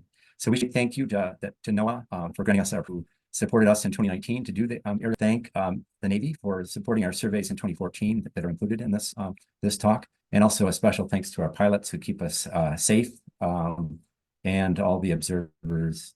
And finally, I want to a real special thanks to Jeff Lake, who helped us with this work, and Tim Tinker, and Eli Karen. So thank you. Oh, and just a couple quick things. I want to just point out that there's some other work that we have coming out. So we have a paper also in review right now with Marine Mammal Science. And this shows where our animals are in the water using at-sea line transect distance survey methodology. And so this helps to identify where we have hot spots and cold spots and how those change seasonally. So that we hope that paper will be out shortly and available to folks. And that was also supported by the Puget Sound Partnership, and Scott Bredman was really helpful with that. And then we're currently working on another manuscript based on the summer's die-off event that occurred on Rat Island. It was mostly a bird event where high-path avian influenza killed quite a few Caspian terns, but also a number of glaucous-winged gulls. But also we had a number of seals infected by high-path AI. And it's the first detection of high-path AI in pinnipeds in the northeastern, in the eastern North Pacific. And I should point out there have been many tens of thousands of pinnipeds and other marine mammals killed by high-path AI in other parts of the world. And the one thing that was interesting for us is that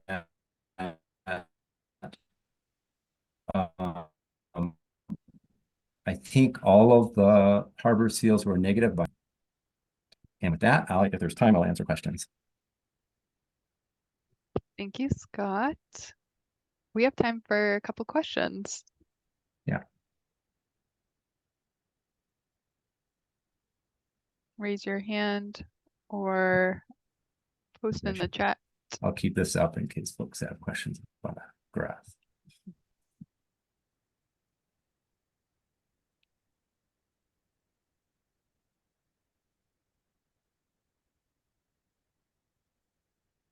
Well, oh, Tara?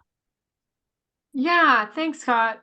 This is Tara with the Governor Salmon Recovery Office, and I would just ask how do we digest this in light of the Long Live the Kings Marine Survival Study and the Washington Academy of Science study on the predation issue of pinnipeds in Puget Sound and the impact on salmon populations. Based on what I'm seeing here in your data, it says that the populations are within their carrying capacity and they're primarily stabilizing. Yeah, I know and it's a loaded question, but yeah, and they've been stable for a long time. I guess the question you're getting to is, are they having impact on salmon? There's been a lot of work on that. And the impact may not just be as a result of growth of the population. It can also be as a result of what these animals are eating. And also, whether they're eating adults and they're eating, or whether they're eating younger or juvenile fish. The Nelson et al. Manuscript that I worked on suggests that size really matters in understanding those impacts. And we found that actually when you account for size, the impact by harbor seals actually was reduced by came out early. And so part of that is sort of taking the initial science that came out of the Chasco et al. Work and then refining that and trying to provide greater detail to try to get at more nuance. And what we were able to do in the Nelson et al. Manuscript was to think about a little bit about how big are those fish. And so we use otoliths, and then we're now also using, we have a manuscript that I need to finish up where we're actually using vertebrae. And we have some nice relationship between both vertebrae diameter and vertebrae height and salmon length. And so now we can start to incorporate in our models the size of the fish being consumed. So are you eating one bigger fish, a blackmouth Chinook, or are you eating a bunch of small juveniles? And it appears that those blackmouth appeared to be fairly important to harbor seals based on the Nelson et al. Manuscript. So it's hard to figure out. It's not necessarily just a numbers game, how many seals are out there, but it's also important to understand what they're eating and how many and what size of fish and at what stage. thanks, Scott. Yeah. And also where that predation is occurring. So I think what we need to, that's why I think the hotspots can be really helpful. If we understand that these are within optimal sustainable population, there is room to potentially manage if people wanted to, where are the hotspots, where do those hotspots occur in relationship to where salmon hotspots might be, and how might you think about that in terms of the relationship between those two factors. And we have time for one more question. I see, Scott, you have your hand up. Scott Beers. Thanks so much, Scott. That was fascinating. And I missed Steve, so it was great to hear your perspective. In the logistic curves, especially if you look at the raw data rather than the smooth curve, it seems like particularly for the Hood Canal stock and maybe a little bit for the Northern Inland stock, there's like an overshoot, kind of dramatic in the Hood Canal plot particularly. And it seems like it, for both regions, it happened sometime in the mid-90s. I'm wondering if you have any thoughts on, it even shows up a little bit there in the overall plot, but yeah, a lot of populations do that. That's not uncommon in nature. I mean, it seems like a lot of populations will do this where they overshoot initially and then come back down. And what's driving that, I don't know. And that's kind of, I think what we really need to do with this is kind of move away from being forced to do a logistic approach to satisfy the needs of the Marine Mammal Protection Act. So essentially disconnect from that entirely. And essentially we could do much the same modeling framework we have. We could start bringing in covariates to try to understand what might be driving these sort of this up and downs. If you look at here, there's a lot of nuance and it becomes really hard to fit a logistic model in some cases. Some cases they fit better. But you're right. You do see these cases where they may go up and then down and then back up again. So it's a little more complicated than just sort of a classic logistic growth.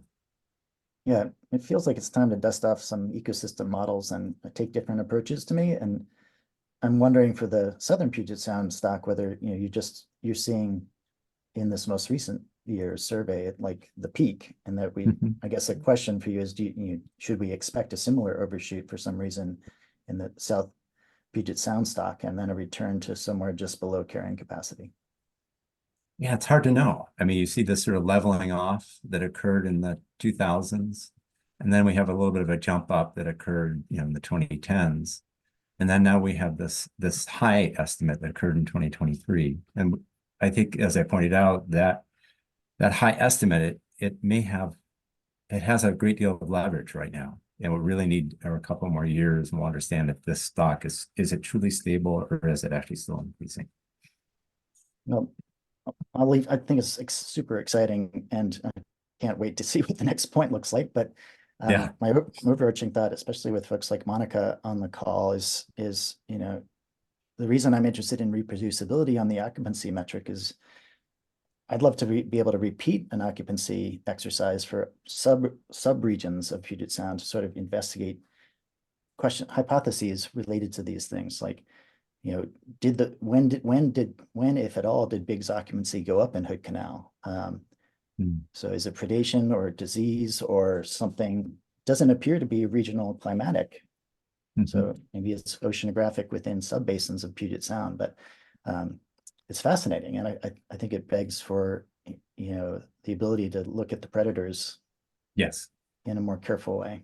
I mean, if Bigs are consuming over 1,000 animals per year throughout the entire Salish Sea, you know, but what's important about that is, where is that predation occurring? Is it occurring mostly in that more northerly stock, or, you know, where are they spending time? And overlaying that, both with the hotspots of the distribution of the harbor seals, but also with trend information.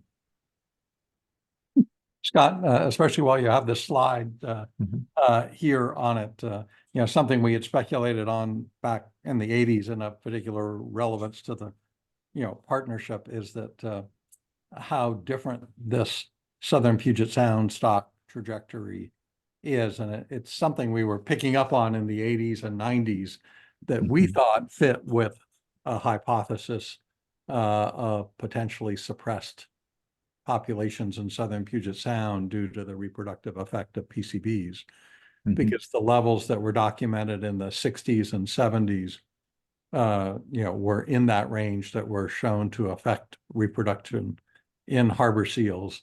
And and you can almost see it in this trend that maybe slower growth back in the earliest time period, especially if you extend this a little further back in time, you know, so that population was maybe lower and also held back.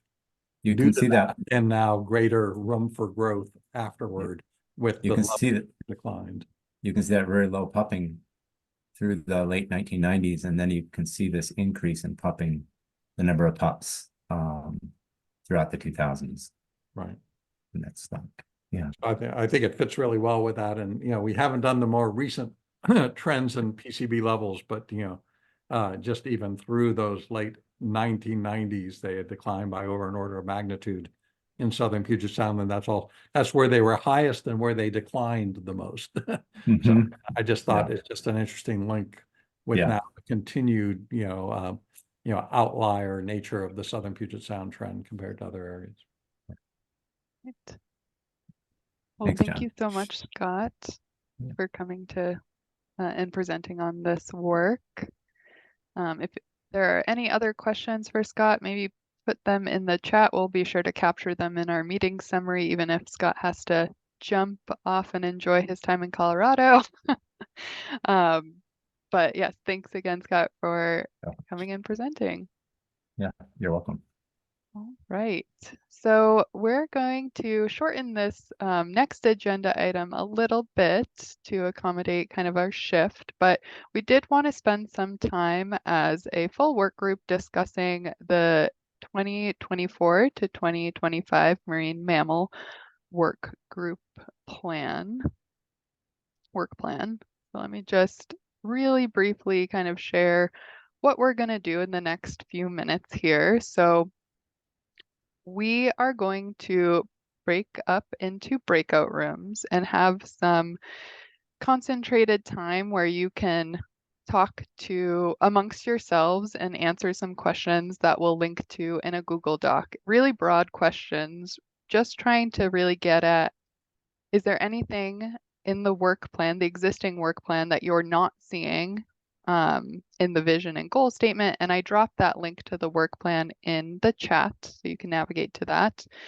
And there are some other high-level questions, like what you think the work group is doing well, what you want to see more of, if you have any suggestions for improvement over the coming year.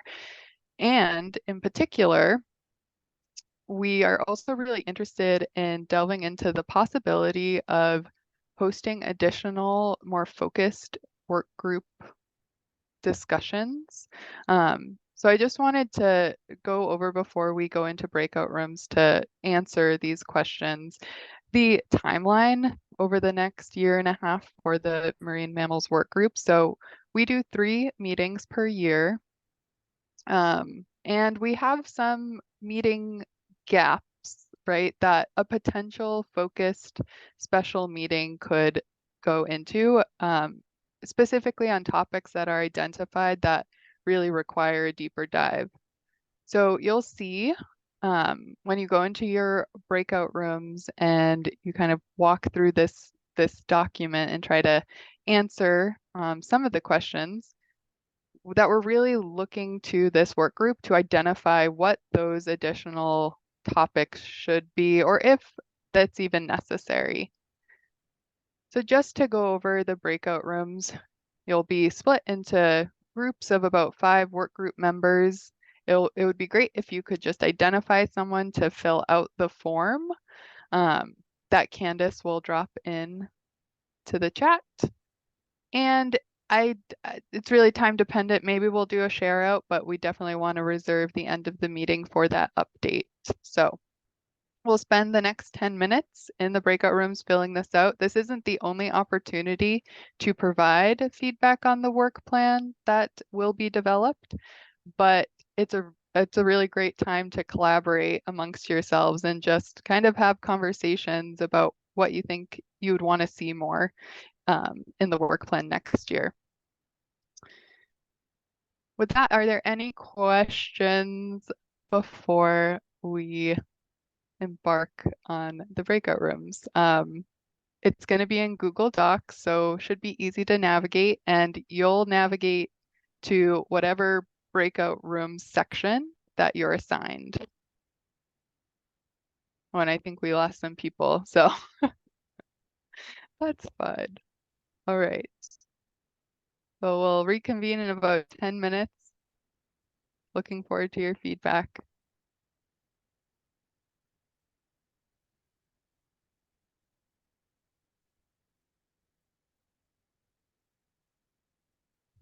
From exercise. And we are going to transition to our last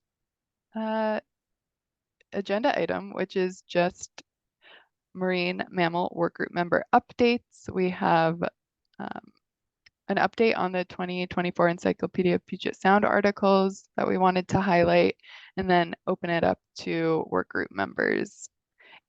We'll also make sure to highlight anything shared in the meeting summary that's sent out, because I know we lost a few folks. So Scott, is Jeff on? I'm here. Oh, hi, Jeff. All right. I'm over in the corner. Yeah, I'll hand it off to you to. Okay. Well, yeah. So I'm Jeff Rice, and some of you already know me. And Scott Veers has been really the catalyst behind a lot of this work. And as I appreciate some of the people that I see on in the group here that have already contributed overviews to the encyclopedia, and we really appreciate those, and we want to do more. So I thought I would just kind of reinforce that say that yes, we're interested in supporting more species overviews from about important marine mammals in Puget Sound and the Salish Sea. And I think Scott had some ideas about specific ones that we might do.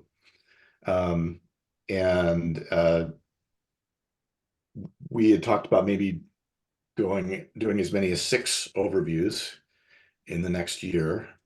And I should say that the rate has gone up to $1,500 per overview. It's an honorarium essentially to do these, and you know, nobody's going to be able to live on it, but it's designed to sort of help the process and give people some, you know, recognition and appreciation for what they're doing.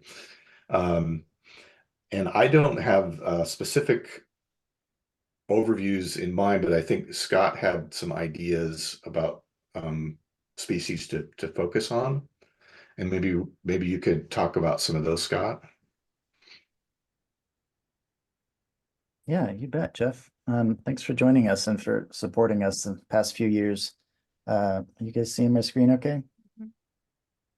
Yeah, so I was trying to put in the chat that if you look in column L here, you'll see links to the existing accounts, articles and briefs.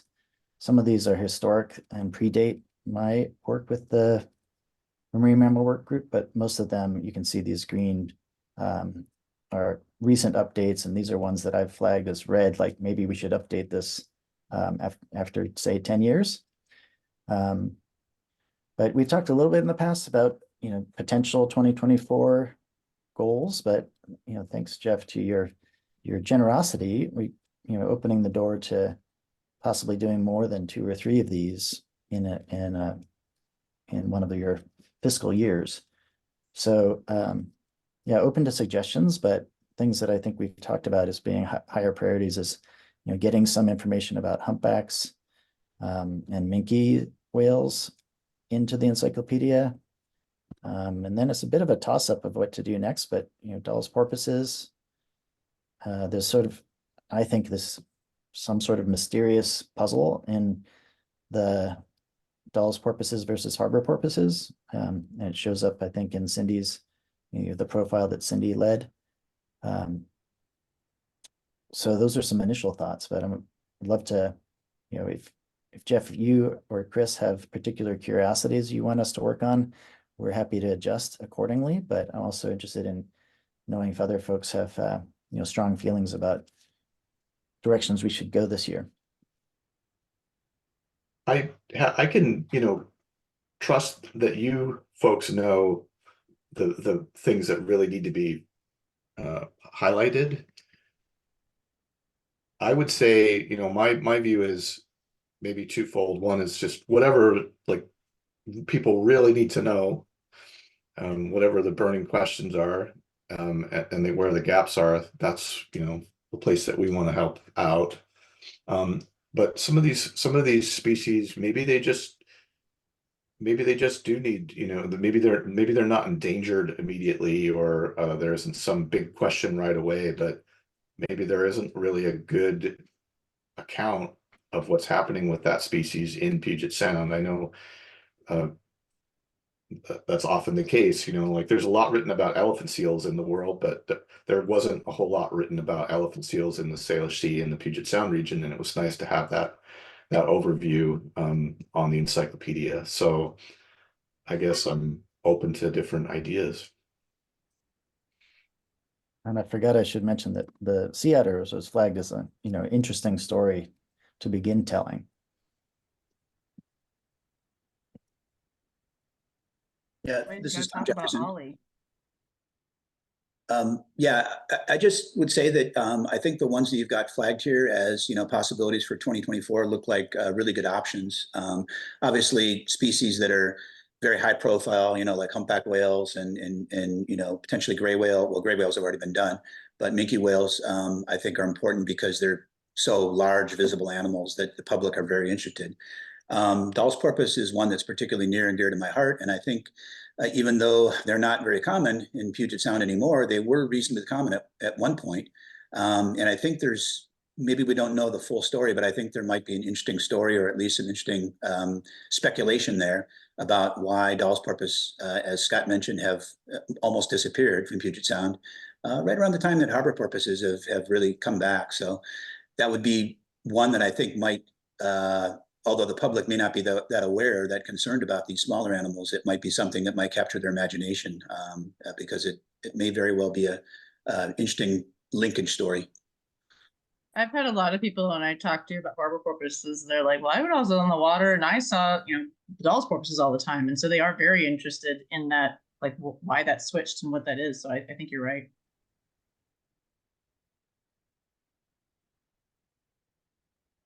Hello, can people Yes. hear me? Can I jump in? Go ahead. Yeah, so this is Frankie. I wrote a minke whale brief about 2 years ago, and I think it's just been sitting there waiting. I have updated it a bit since in the Google Doc, but I am also working on a broader minke whales of the Salish Sea article for the encyclopedia, and I've already been in touch with Jeff and Joe Gatos about that, so that's forthcoming. Thanks. Right, I should have mentioned that. I'm sorry. But we do have that one in the pipeline. Frankie, you said that there was something that was waiting to be updated. Are you talking about, is that what you're working on now, or is there something else that we've missed? So we had kind of two formats that we were working on when we started this a couple years ago. So there was the brief, which was like 1 or 2 pages long on a species, and then a larger article. So the minke whale brief was done. And I think, Scott, I prompted you on this last year at least once. Yep. So it was kind of sitting in your court as to what to do with that next. And then I've been wanting to write a broader article about the state of minke whales in the Salish Sea for quite a while now. And so, yeah, I'm finally have some bandwidth to do that. Yeah, so we can hash that out. I think, yeah, you're totally right. I can see that back in 2019, you worked on that. So yeah, we just need to decide like what the level of detail is and how to make sure you are supported, Frankie. I think that was when we were trying to figure out whether doing the 1 to 2 page briefs versus the longer one. I think that's where it got lost and where it fit. Yeah, that's maybe not a bad segue to just like 2 sentences on process that Jeff and I discussed. Part of this is, I think we would welcome any level of contribution for the species that haven't any information in the encyclopedia, but it's also completely fine to, volunteer to refresh something that's already there. And just like, new versions of encyclopedias come out in paper, I like the idea of these being updated, even annually if there's something interesting to be added to them, like a sidebar. So I think, correct me if I'm wrong, Jeff, but like pretty open on the scope of each of these contributions. And yeah, absolutely. And it's easy to make updates, it's not that challenging. And people do read these, just to say, I've seen people cite some of these overviews in other papers, and we get a lot of Google searches that come in, hit these reports, people wanting to know about these species. So they aren't going to languish, if you put them on the encyclopedia, they'll get read. Yeah, thanks for bringing this forward. And I think, Scott, maybe you and I can talk about the best way that the coordinators could help support this. Before, I know we're at time, but I also just wanted to pause and see if there are any recommendations for future agenda items. Recognizing we have our next meeting is a joint PSEMP meeting with the marine birds and the forage, fish, and food webs work groups. And then we also have our November meeting. If there's any suggestions or updates that you would like us to consider, please please let me know. And I'm willing to stay on a little bit later. I know folks probably have to jump though. Nicole, did you want me to say a few words about the killer whale taxonomic Yeah, revision? that would be great. Okay. You want me to do that now or? Sure, yeah. Okay. Well, this didn't make it on the agenda, so some of this, so this may be a surprise to some of you, but I'm just going to say just a few words, a quick summary of a paper that is in press that probably is going to be, I'm pretty sure will be of interest to most of you, to a lot of people actually. I'm involved as one of 9 co-authors. Phil Morin from the Southwest Fisheries Science Center in La Jolla, NOAA, is the lead author. And this is a paper that is reviewing the taxonomy of killer whales in the Pacific Northwest. And the paper basically goes through and reviews all of the available evidence on kind of what the taxonomic status of Pacific Northwest killer whale should be. It includes reviewing all the evidence on genetics. And of course, Phil is a geneticist, so he's able to do that much better than I could, including information on phylogenetics and divergence, gene flow, demographic history, and functional genomics using both mitochondrial DNA and nuclear DNA from previous studies that have been done. Reviewing information on morphology that's coming largely from skull morphometric work that Charissa Fung did for her, I think it was her PhD work in BC, and photogrammetry work from the drone work that John Durbin and other folks have been doing.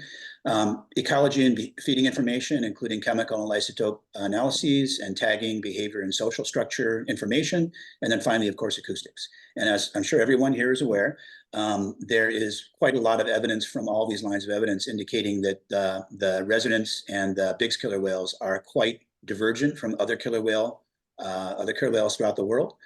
And after evaluating all that information, reviewing all the information and evaluating it against global standards and guidelines for taxonomic revisions, the decision was made in our group and the co-authors of this group that resident killer whales in the Pacific Northwest, actually in the whole North Pacific, and Biggs killer whales in the North Pacific are distinct enough to be classified as separate species. And so we have actually made an official proposal now to split them out as separate species from Orcinus orca and describe those 2 new proposed species. Well, I say new with quotes in the paper. The 2 species names that we're proposing to use for them are Orcinus ater for the residents and Orcinus rectipinus for Biggs killer whales. And those are both names that were introduced by Cope and Scammon back in 1869. And those are names that we're proposing to be used for these 2. Now, what would, if it's accepted, what would be species of killer whales? So for those of you who don't know the process, the paper being published, which should be out in the next couple of weeks or so, is an important step in the process, but that doesn't make it an official done deal. There will still only be 1 species of killer whale recognized in the world. The next thing that has to happen is this paper will be reviewed by the Marine Mammal Society Taxonomy Committee, and the Taxonomy Committee will vote on it. And if the vote comes out in favor of this proposed taxonomic revision, then that would be incorporated into the Marine Mammal Society's official, I say that again with quotes, official taxonomic scheme. And these 2 species would essentially become officially recognized species of killer whales. And we'd have 3 killer whales in the world instead of just 2. So the paper is, I said, very close to coming out. I know everybody will be interested in this among this group. And so when the paper does come out, I can maybe send a copy to Nicole and maybe you can post it. I would definitely be able to help circulate that. Great. And I'd be happy to give a more detailed presentation of it at a later point if that's appropriate. Yeah. Definitely. That's just kind of a sneak preview. Thanks for getting that in. And it's super, yeah, it was fun watching some reactions. Exciting. You know, there's already been some press interest, as you can imagine, even though the paper's not even out yet. Obviously, a lot of people have a lot of interest in this issue, and it's been talked about for, decades, literally decades. So we're finally at a stage where we're ready to actually make a full-blown proposal, stick our necks out there and see whether or not it's accepted. So we'll see. I think it's pretty likely to go through, but like I said, until the taxonomy committee votes on it, we don't really know. What's the timeline on that? Like if they go to the voting of the taxonomy, how long is it going to take? The voting, we basically, at this point, I'm actually a member of the taxonomy committee as well, but of course, because I'm a co-author in the paper, I have to recuse myself and I won't be able to vote.